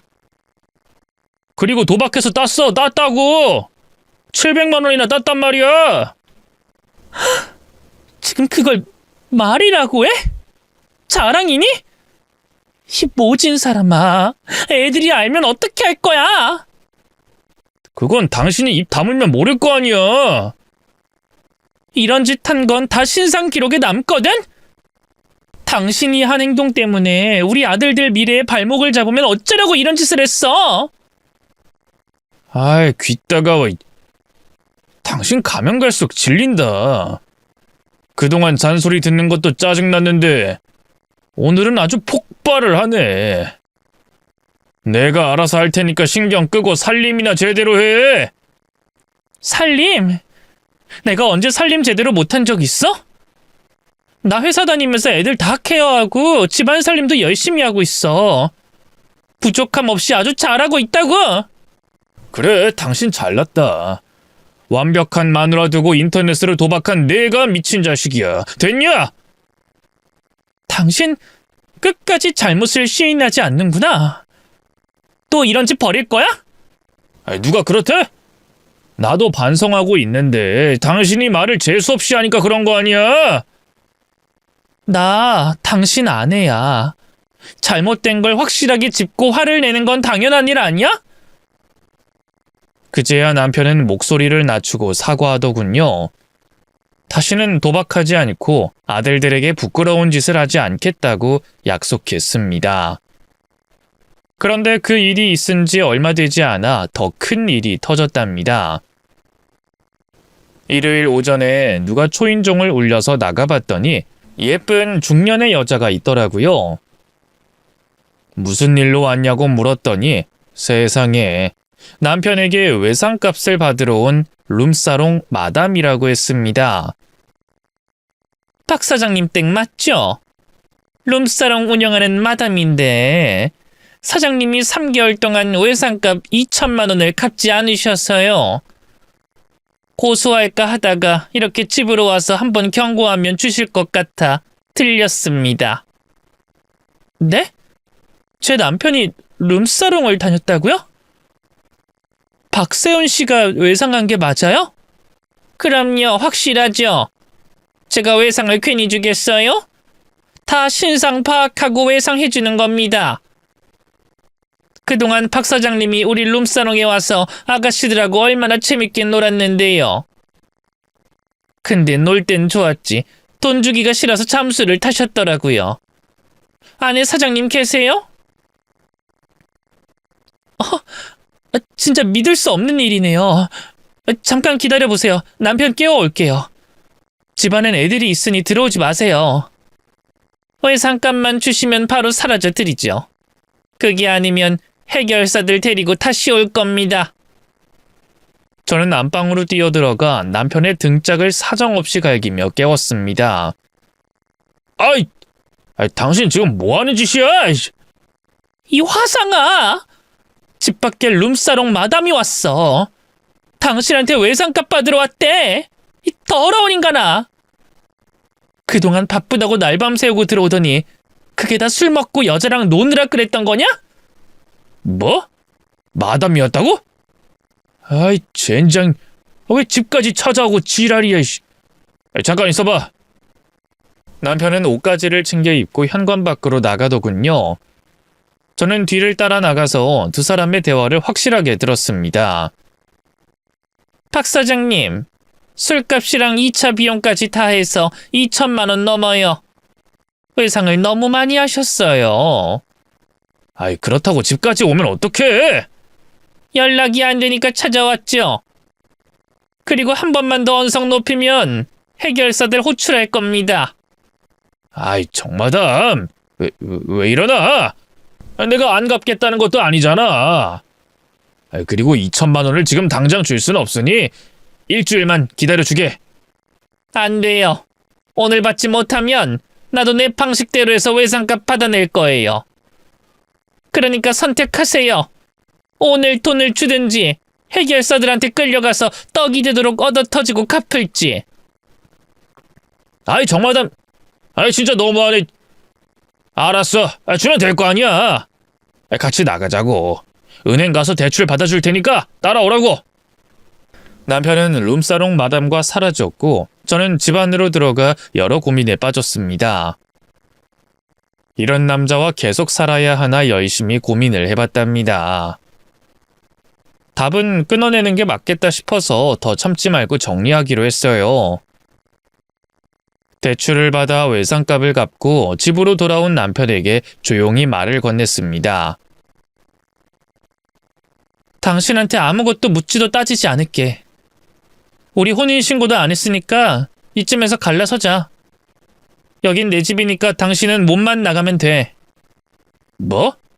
갈라서자고? 여보, 이러지 마. 남자가 사회생활 하다 보면 룸사롱도 가고 그러는 거야. 세상에 안 그런 남자는 없다고. 웃기지 마. 착실하게 사는 가장들까지 싸잡아서 그따위 소리를 해? 됐어. 당신 변명 듣고 싶지도 않고 말 섞고 싶지도 않아. 난 이혼하기로 마음 먹었으니까 나가. 당신 내 아들 민욱이는 어떻게 하려고? 민욱이가 당신을 진짜 엄마로 생각하고 있는 거 몰라? 지금 아들 팔아서 이혼 나가보겠다는 거야? 이 한심한 인간아? 아니, 당신이 지금 너무 감정적이어서 이성을 차리라고 하는 말이야. 당신 아들 성현이랑 내 아들 민욱이 이젠 친형제나 다름없다고. 근데 우리가 갈라서면 아이들도 갈라서게 되는 건데 괜찮겠어? 진짜 끝내고 싶은 거야? 아이, 나쁜 자식아. 나가. 꼴 보기 싫으니까 당장 나가라고. 저는 남편을 내보내고 한참 동안 고민해봤습니다. 남편과 갈라서야 하는 건 아주 당연한 생각이었는데 둘째 아들 민욱이는 아니었어요.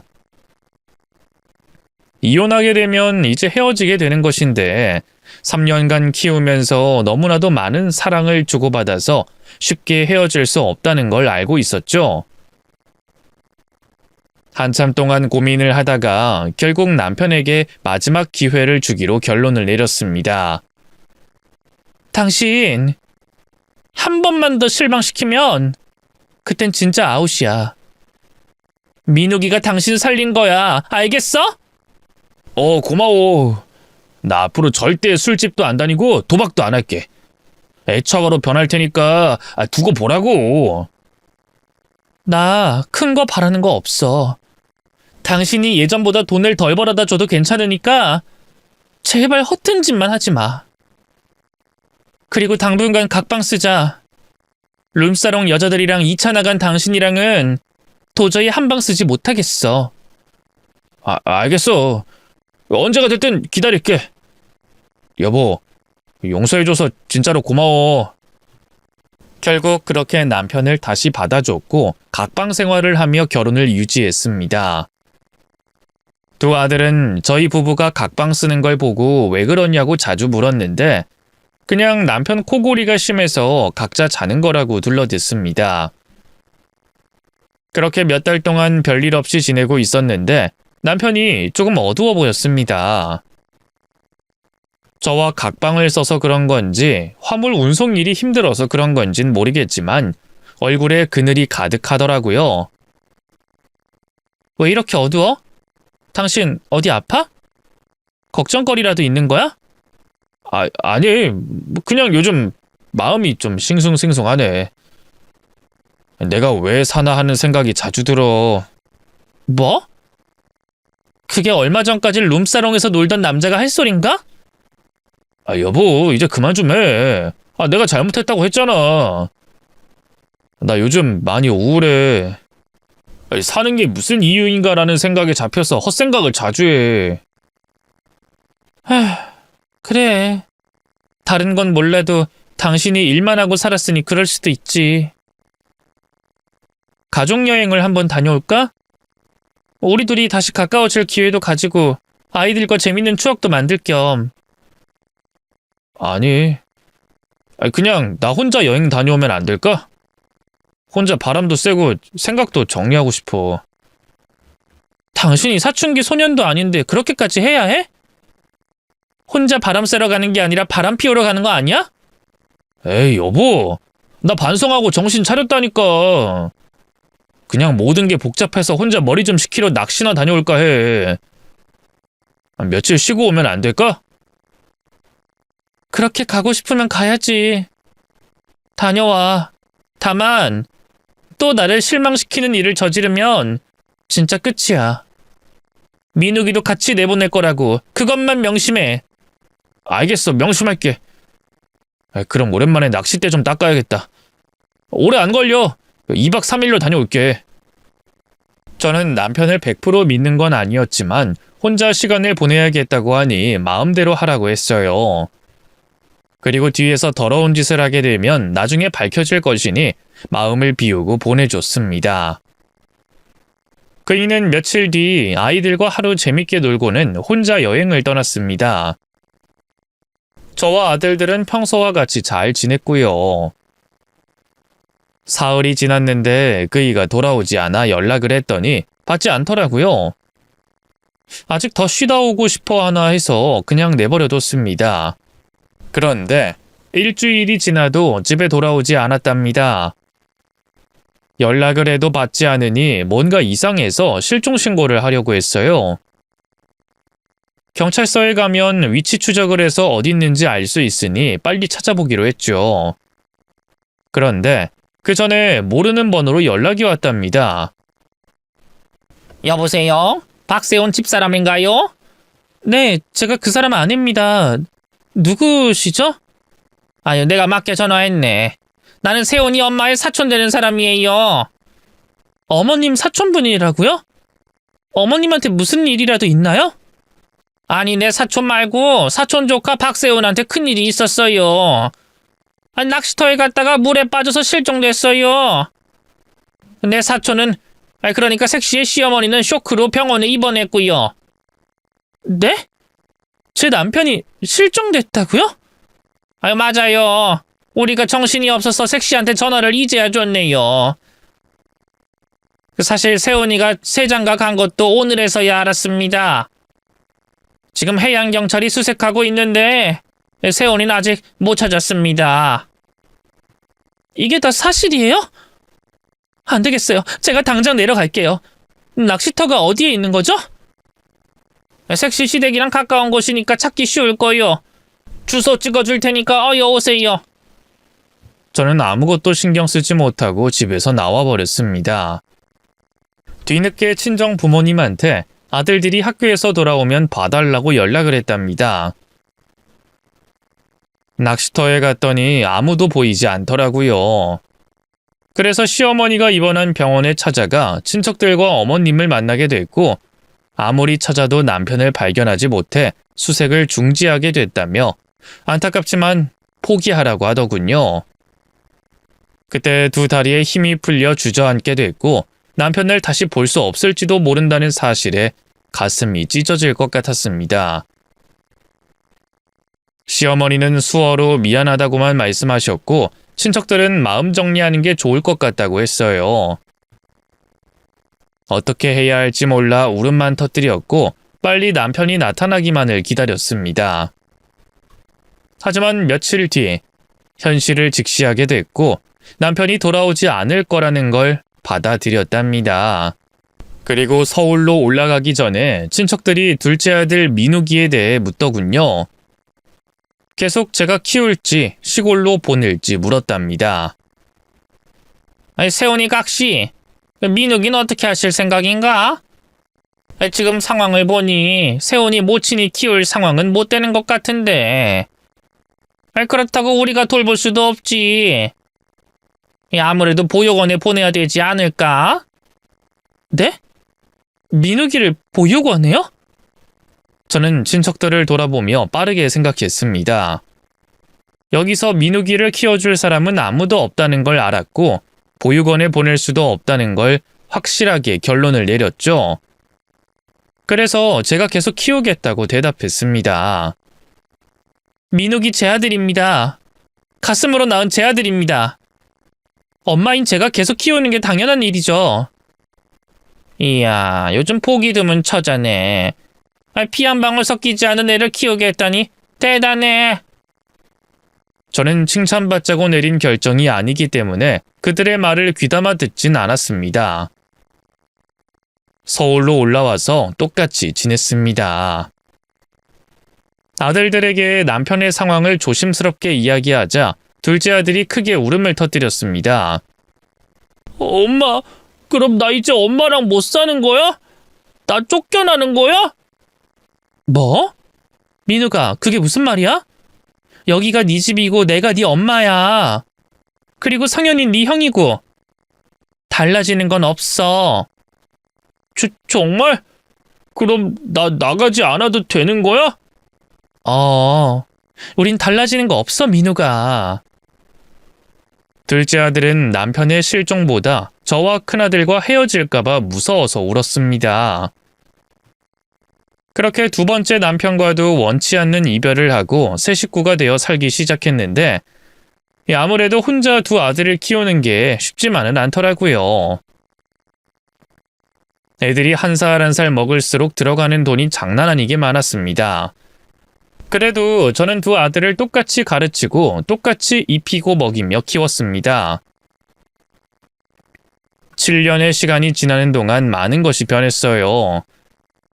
중소기업을 다니던 저는 조금 더 많은 돈을 벌려고 지하상가에 작은 잡화점을 마련해서 장사를 하고 있었고 두 아들은 고등학생, 중학생이 됐습니다. 큰아들은 수능 준비하느라 공부에 여념이 없었고 중3 둘째 아들은 초등학교 4학년 때 시작한 유도를 좋아해서 선수로 활약하고 있었습니다. 지역대회에서 메달을 따낼 정도로 실력 있는 아이였죠. 우리 조그만한 꼬맹이가 언제 이렇게 컸대? 엄마, 아까 시험 끝나고 엄마랑 걸어가는 걸 선생님이 보더니 엄마가 여자친구냐고 하더라? 뭐? 모자지간을 연인으로 오해를 했다고? 그럴만하지. 엄마가 예쁘고 동안이잖아. 그리고 내가 키가 크고 덩치가 산만하니까 노안으로 보이니까. 어쨌든 오늘 엄마가 시합장에 와서 큰 힘이 됐어. 그랬다면 다행이네. 네가 이렇게 잘 큰 걸 네 아빠가 봤어야 했는데.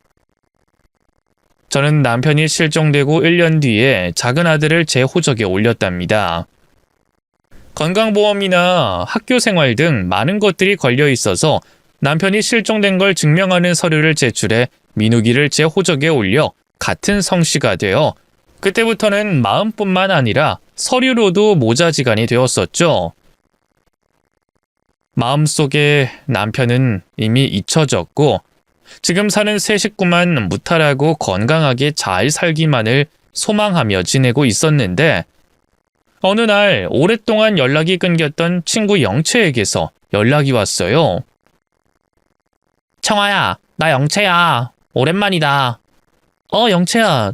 그러네. 웬일로 전화를 다 했어? 기집애. 넌 내가 반갑지도 않냐? 거의 7년 만인데 너무하는 거 아니니? 아니야, 반가워. 그리고 연락 못 받았던 거 미안했어. 그런데도 잊지 않고 연락해줘서 고마워. 그래, 뭐 고맙다고 하니 마음이 좀 풀리네. 청아야, 내가 전화한 건 다른 건 아니고 그냥 안부차 전화했어. 너 이혼했더라? 이혼? 첫 번째 남편 말하는 거야? 그 이야기를 왜 갑자기 하니? 아니, 너 두 번째 남편이랑도 이혼했잖아. 아니거든. 두 번째 남편은 이혼 안 했어. 다른 사정이 있어서 못 보고 있지. 자세히는 말하지 못하지만 아무튼 그래. 저는 남편이 실종된 이야기를 굳이 하지 않았습니다. 그러자 친구가 이상하게 반응하더군요. 그래? 네 남편 다른 여자랑 있길래 너 이혼한 줄 알았어. 나 지금 남편이랑 여행 중인데 네 남편 봤거든. 아니야, 네가 잘못 본 것 같다. 그 이는 만날 수가 없는 상태야. 네 남편 맞던데? 나 눈썰미 좋은 거 모르니? 너 재혼하고 우리 부부랑 밥 같이 먹었었잖아. 그때 봤던 네 남편 봤단 말이야. 영채야. 사실대로 말할게. 내 남편 낚시 여행 갔다가 실종됐어. 이제 이 세상 사람 아니야. 뭐? 그게 무슨 소리야? 네 남편 새장가 간 것 같던데? 내가 제대로 못 알아봤으면 이런 말 안 하지. 근데 확실하게 봤고 목소리도 들었어. 분명한 네 남편이라고. 물론 나랑 대화를 나눈 건 아니지만 분명 네 남편 새장가 갔다고. 영채야, 너무 혼란스럽다. 내 남편을 봤다는 곳이 어딘데? 네 말이나 들어보자. 여수. 내 남편도 네 남편 알아봤어. 내 남편은 네 남편한테 일까지 주고 그랬잖아. 그러니 얼굴을 단번에 알아봤다고. 근데 아는 체를 못했지. 새장가 갔으니까 모른 척하고 넘어갔지. 이상하네. 내 남편일 리가 없는데. 아무튼 알려줘서 고마워. 여수는 제 시어머니가 지내는 곳이었습니다. 우연이라고 치기엔 신빙성이 있는 것 같아 확인해야 할 것 같았답니다. 그래서 친구의 전화를 끊고 두 아들과 시댁에 찾아가 보기로 했어요. 그동안 사는 게 바쁘기도 하고 남편을 잊고 살려고 시댁에 찾아가지 않았는데 오랜만에 들러보기로 했죠. 거기 가서 시어머니가 잘 지내는지 보고 남편이 혹시라도 살아있는지 확인해 볼 생각이었답니다. 두 아들과 기차를 타고 여수로 내려가서 시어머니 집 주소를 찾아갔습니다. 그런데 재개발이 되어 작은 집들은 모두 사라지고 아파트가 있더라고요. 제가 너무 오랜만에 와서 많은 게 변해 있더라고요. 그래서 시어머니를 찾으려고 여수에 있는 친척들에게 연락을 돌려봤는데 하나같이 없는 번호라고 하더군요. 답답해하며 혹시나 하는 마음에 재개발이 되지 않은 구역의 작은 집들을 돌며 어른들에게 물어봤습니다. 제 시어머니 성함을 대며 어디로 가셨는지요. 그렇게 시어머니와 친했다는 어른이 알려주는 주소를 받아 적었어요. 거기서 택시로 20분 정도 되는 번화가에 있는 집이더라고요. 두 아들과 그 주소 앞으로 찾아갔는데 조금 놀랐어요. 형편이 어렵던 시어머니의 집이 엄청 큰 주택집이었답니다. 동네 어른이 주소를 잘못 알려준 것 같은 느낌이 들긴 했지만 일단 초인종을 울려봤어요. 그런데 아차 싶었어요. 시어머니는 청각장애가 있어 소리를 듣지 못하기 때문에 초인종을 울려봤자 소용없다는 걸 알았죠. 그래서 어떻게 집 안에 들어가서 확인하나 싶었는데 대문이 쨍 소리를 내며 열리더군요. 가사도우미라는 여자분이 어떻게 왔냐고 물었습니다. 어떻게 오셨어요? 네, 혹시 여기에 김미옥 씨가 사시나요? 제 시어머니인데. 네, 주인 어른이 맞는데요. 맞구나. 저 어머님 뵈러 왔는데 들어가도 될까요? 그래요, 들어오셔도 되겠죠. 제가 여기서 일한 지 얼마 안 됐지만 손님을 문전박대할 순 없죠. 들어오세요. 그렇게 두 아들과 엄청 많이 달라진 시댁에 들어가게 됐습니다. 이윽고 집안에서 놀란 얼굴로 저희 식구를 바라보던 시어머니와 마주하게 됐습니다. 어머님, 너무 오랜만에 찾아왔네요. 어머님 저 기억하시죠? 그리고 어머님 손주 기억하시죠?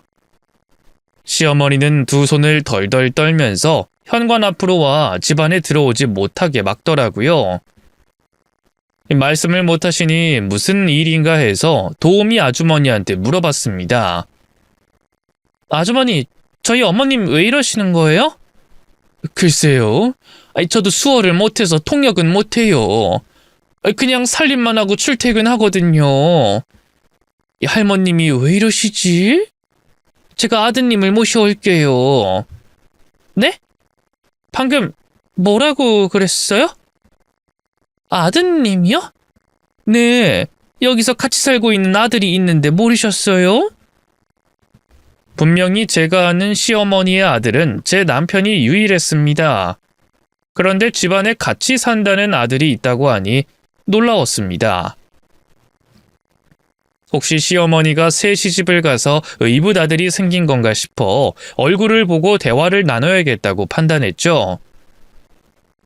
여전히 시어머니는 저는 물론이고 자신의 친손주인 민욱이도 밀어내고 있었습니다. 엄마, 할머니 왜 이래? 날 못 알아보는 건가? 너무 오래돼서 낯설어서 이러는 걸까? 그러게, 할머니가 왜 이러시지? 집안에 다른 사람이 있다니까 기다려보자.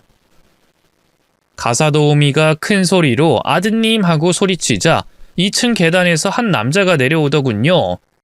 그리고 뒤에 여자가 아기를 안고 따라 나왔습니다. 제 앞에 나타난 남자는 바로 7년 전 실종된 남편이었어요.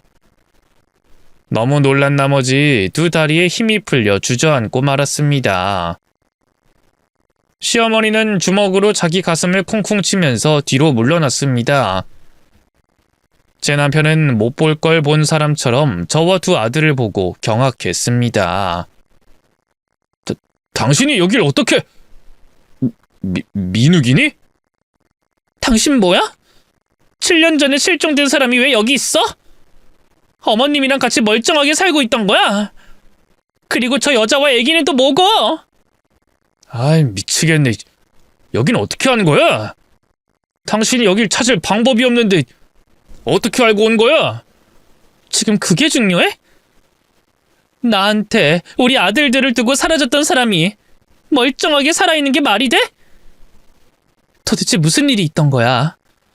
당신 설마 우릴 속인 거야? 아니야, 속인 게 아니라... 야, 내가 물속에서 실종됐다가 기적처럼 살아나왔어. 그리고... 헛소리하지 말고 솔직하게 말해. 자수해서 광명 찾으란 말이야. 누가 봐도 남편이 저한테 사기치고 새살림을 차린 게 분명해 보였죠. 저는 여태껏 이런 사실을 모르고 살았다는 게 한심하고 부끄러웠습니다. 당시 시어머니가 쇼크로 쓰러졌고 친척 어른들이 입을 모아 남편이 물속에서 실종됐다는 걸 고지곳대로 믿어버렸죠. 제가 진실을 말하라고 하자 그이는 돌연 저희를 내쫓으려고 했습니다. 다들 나가! 내가 말하고 싶지 않으니까 그냥 나가라고! 당신이랑 나랑 법적으로 아무 사이도 아니잖아. 그리고 민욱이도 당신 호적에 올렸잖아. 그걸 지금 말이라고 해? 이 나쁜 인간아! 도대체 무슨 짓을 벌인 거야? 다 말할 의무 없어! 경찰에 신고하기 전에 내 집에서 꺼져! 남편이 저희를 내쫓으려고 하자 둘째 아들 민욱이가 욱하며 남편의 허리와 멱살을 잡고 유도 기술로 업어치더군요. 대리석 바닥에 나가떨어진 남편은 얼굴이 새빨개져서 풍선 바람 빠지는 소리를 내더군요. 이 새끼 뭐야? 애비를 업어치기? 너 이게 뭐하는 짓이야? 당신이야말로 뭐하는 짓이야? 엄마랑 우리한테 속인 거 다 털어놔! 다 말해보란 말이야! 그랬더니 남편이 바닥에 누운 채로 대답을 하더군요. 그래, 말해주지. 어차피 걸림마당에 못할 말이 뭐가 있겠어? 나 낚시터에 가서 실종 사고를 꾸몄어. 당신이랑 애들 버리고 실종된 사람으로 남으려고. 저는 어이가 없어 물었습니다. 뭐? 위장했다고? 이유가 뭔데? 내가 싫으면 그냥 이혼하면 되지 왜 민욱이까지 속였냐고? 그거야 지금 마누라가 내 애를 키우기 싫다니까 그런 거지. 그러니까 처자식을 버리고 젊은 마누라랑 살려고 연극을 했다는 거야? 시어머니가 쇼크로 쓰러진 것도 친척 어른들까지 단합해서 나 하나를 속인 거라고? 에이씨. 이렇게 된 거 말 못할 게 뭐가 있겠어? 그래, 맞아. 나 당신이랑 살다가 찢어지고 싶을 때가 한두 번이 아니었어. 남자가 도박 좀 하고 룸사롱에 갔다고 지랄지랄 하는 거 보고 오만정이 떨어졌다고. 그러던 와중에 로또가 당첨됐어. 1등. 40억 1등을 했다고. 그러니 눈이 절로 뒤집히더라. 그래서 결심했지. 당신이랑 헤어지고 젊고 예쁜 새 애인하고 살아야겠다고. 진실을 알게 되자 정말 기막혀서 말이 나오지 않았습니다. 남편은 자기가 잘한 거라 생각했는지 자신있게 말을 잇더군요. 내 애인이 민욱이는 못 키우겠다고 하니 이혼하는 것보다 실종이 낫겠다 싶었지. 그럼 양육비도 굳어버리고 귀찮은 자식을 당신한테 치워버릴 수 있으니까. 당신은 역시나 내 아들을 걷어서 키우기로 했단 말이야. 내 계획에 조금도 오차 없이 해피엔딩으로 끝났다고. 이런 개자식. 넌 사람도 아니야. 짐승도 자기 새낀 귀한 줄 아는데 어떻게 그런 잔인한 짓을 해? 이제 와서 따져서 뭐 할 거야? 다 지나간 것을. 오늘 다 알아버렸으니 내가 위자료를 줄게. 그동안 사업해서 돈도 많이 벌었으니 달라는 대로 줄 테니까 돈 받고 꺼져버려. 뭐야? 지금 돈으로 끝내겠다고? 우릴 7년이나 속여놓고 그렇게 쉽게 끝내겠다고? 에라이 악마놈아! 너 같은 놈은 지옥으로 떨어져야 해. 내가 널 가만둘 것 같아? 네가 우리한테 한 짓은 엄연한 사기야. 고소해서 감옥으로 보내버리겠어. 사기? 이 여자야. 시간이 이렇게나 흘렀는데 이제 와서 사기로 고소해봤자 뭐 하겠어? 돈이나 받고 나가! 저는 몸을 바들바들 떨면서 이를 꽉 깨물고 있었는데 아들 민욱이가 제 손을 잡아주며 말하더군요. 엄마, 가만히 있어. 내가 해결할게. 엄마의 화를 내가 대신 풀어줄게. 아들은 저를 소파에 앉히더니 남편의 멱살과 다리를 잡고 높이 들어 집어 던져버렸습니다. 식탁에 떨어진 남편은 괴성을 지르며 쌍욕을 하더군요. 이 몹쓸 놈이! 감히 애비를 집어 던져? 팔이 부러진 것 같잖아! 이거 아주 폐륜이 따로 없구만! 폐륜? 아버지라는 양반이 엄마와 자식을 속이고 새살림 차리고 사는 거야말로 인간이 할 짓이 아니지 않나? 어이, 엄살 부리지 마. 아직 멀었어. 네 놈은 오늘 온몸에 뼈가 부러지도록 얻어 터질 줄 알아. 아들은 남편을 잡고 집어 던지며 그동안 배웠던 유도 기술을 모두 써먹었습니다. 오늘날 이렇게 유도 기술을 써먹을 거라고는 상상도 못했는데 어쨌든 가르치길 잘했다는 생각이 들었답니다. 남편은 흠씬 얻어터지고 시름시름 앓으며 기절했고 상간녀는 아기를 안은 채 질질 짜고 있더군요. 그년을 혼내주려고 했지만 아기가 있어 참았고 시어머니 역시 나이도 많고 장애까지 있는 사람이니 내버려뒀습니다. 제가 경찰서에 신고하러 가겠다고 두 아들을 데리고 나가려고 하는데 남편이 정신을 번뜩 차리더니 바닥을 기어와 제 발을 잡더군요. 여보, 스톱. 경찰에 신고하지 마. 내가 합의금 줄게. 7년 동안 고생한 거 다 보답할게. 내 아들 키워준 값이랑 앞으로 들어갈 양육비 모두 지원할 테니까 경찰에는 알리지 마. 돈이 그렇게 많아? 근데 감옥 가는 건 무서운가 보지? 여보, 내 애기를 봐봐. 저 핏덩이를 두고 어떻게 감옥에 가겠어? 당신도 애 키우는 엄마잖아. 날 이해하고 합의하자, 응? 당신은 9살 민욱이를 버렸어. 핏덩이를 버린 거나 민욱이를 버린 거랑 뭐가 달라? 우리 민욱이가 받은 상처보단 저 핏덩이가 적을 거야. 아직 말도 못하는 애기니까. 지 애비가 뭐하는 놈인지 모를 거 아니야. 아무튼 당신은 또 자식을 버리게 될 거야. 야, 안 돼, 여보. 이대로 가지 마. 나랑 이야기 좀 해. 민우가 그냥 가지 마라. 이 애비가 잘못했다. 그이는 무릎을 꿇고 저와 아들을 잡고 애원했습니다. 제발 경찰에 신고하지 말라고 말이죠. 하지만 저희 모자의 마음은 확고했고 절대 용서할 마음이 없었습니다. 돈은 관심도 없었습니다. 이건 나 이 짐승보다 못한 자식아. 하늘과 땅이 있어서 오늘 같은 날이 온 거라고. 이러지 마, 여보. 우리 좋게 끝내자. 왜 원수가 되려고 그러는 거야? 이미 원수야, 이 개자식아. 넌 내가 지옥으로 보내고 말 거야. 니놈 인생이 나락가는 걸 보는 날까지 복수할 거라고. 양나란 년아. 더럽게 말 안 통하네. 야, 누가 신고하면 무서워할까봐? 내가 넘치는 게 돈이고 비싼 변호사들 써서 빠져나오면 그만이야. 네 년이 불쌍해서 돈으로 해결하려고 한 거라고. 고마운 것도 모르는 버르장머리 없는 년아. 그 말을 들은 둘째 아들이 욱해서 다시 유도 기술로 남편을 몇 차례 바닥에 내팽개쳐버렸습니다. 그걸 보니 속이 조금은 시원하더군요. 저는 더는 떨지 않고 온몸에 피가 잘 회전되어 숨도 잘 쉬어졌고 머리도 상쾌했습니다. 그렇게 민욱이가 남편을 반송장으로 만들어 놓고 밖으로 나오자 시어머니가 따라 나와서 웅웅 소리를 내면서 빌더군요. 어머님, 이러지 마세요. 하나도 불쌍하지 않거든요?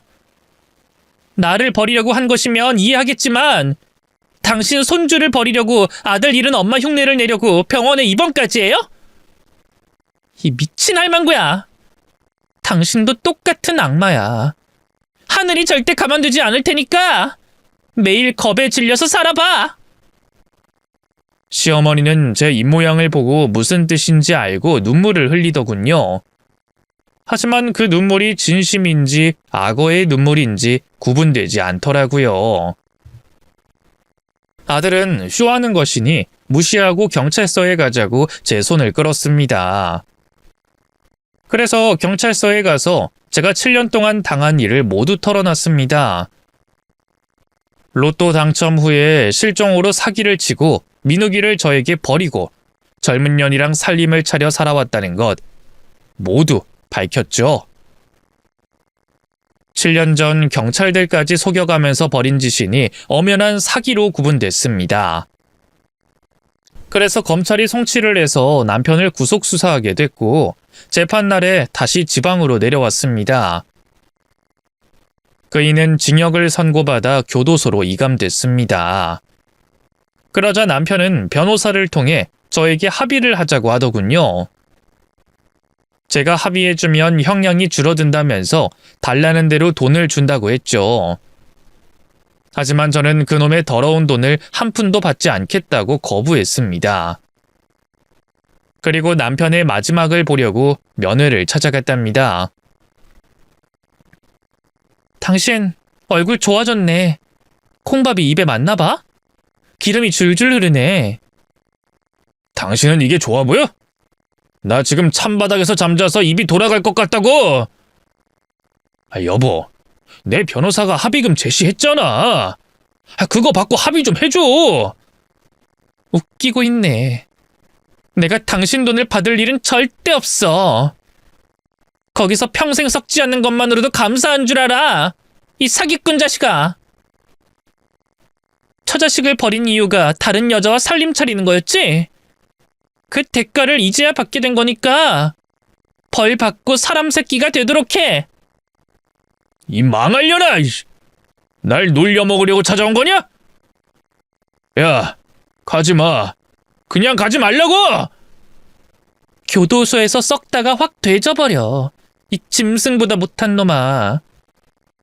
내가 널 끝까지 저주할 거야. 저는 마지막으로 남편에게 쌍욕을 퍼붓고 교도소에서 나왔습니다. 다시 일상으로 돌아와 두 아들과 아무 일도 없는 것처럼 지내려고 했습니다. 큰아들은 수능을 치르고 대학 갈 준비를 하는 중이었고 둘째 아들은 여전히 유도 훈련을 하며 지냈어요. 그렇게 1년의 세월이 흘렀는데 교도소에서 연락이 왔습니다. 남편이 교도소 안에서 심장 발작을 하며 사망했다는 겁니다. 놀라긴 했지만 전혀 슬프지도 않았고 불쌍하지도 않았답니다. 하늘이 천벌을 내린 것이 확실해 보였으니 속이 후련하기만 했네요. 그런데 뜻밖의 일이 생겼어요. 그이의 유산과 보험금이 모두 제 아들 민욱이가 상속받게 된다는 거예요. 알고 보니 시어머니는 몇 달 전 사고로 돌아가셨고 상간녀는 다른 남자와 재혼을 해서 연락이 끊겼고 상속순위에서 밀려났다고 합니다. 그래서 남편의 친아들인 민욱이가 수십억의 유산을 상속받게 됐죠. 아들은 그 많은 돈을 받고 저에게 선물을 해주고 싶다고 했습니다. 엄마, 그동안 날 키워주신 은혜로 좋은 집으로 이사하자. 그리고 엄마 자파점도 그만둬. 고생 그만하고 편히 쉬어. 아이고, 우리 아들이 효도를 하겠다니 너무 고맙네. 근데 엄마는 아직 젊어서 일은 계속 해야지. 우리 셋이 함께 살 집을 마련해 준다는 건 마다하지 않을게. 그래? 알겠어. 내가 살아가면서 내 친부가 했던 못된 짓 하나하나 갚아갈게, 엄마. 민욱이, 너는 어쩜 네 아빠랑 이렇게 다르니? 그야 엄마가 날 키웠으니까 그렇지. 아빠 밑에서 자랐으면 나도 아빠랑 다르지 않은 사람이 됐을 거야. 나 잘 키워줘서 고마워, 엄마. 형이랑 똑같이 대해준 것도 감사하고. 잘 먹고 잘 크게 해줘서 고마워. 제가 2번의 결혼 모두 실패했지만 자식 복은 있나 봅니다. 큰아들도 너무 착하고 가슴으로 낳은 둘째도 속이 바다처럼 넓고 깊으니 그저 보기만 해도 흐뭇하답니다. 그래서 남자 복이 없어도 괜찮은 것 같습니다. 그래서 지금은 아들들과 함께 대저택에서 세 식구가 함께 살고 있답니다. 애들은 농담인지 진담인지 저에게 남자를 만나라고 부추기고 있는데 저는 남자라면 진절머리가 나서 다시는 남자를 만나지 않을 것 같습니다. 제 사연은 여기서 막을 내려야겠네요. 제 이야기가 재밌었다면 댓글로 많은 응원 부탁드립니다. 그럼 여기서 인사드릴게요. 모두 안녕히 계시고 가정에 행복이 가득하시길 바랍니다. 안녕히 계세요.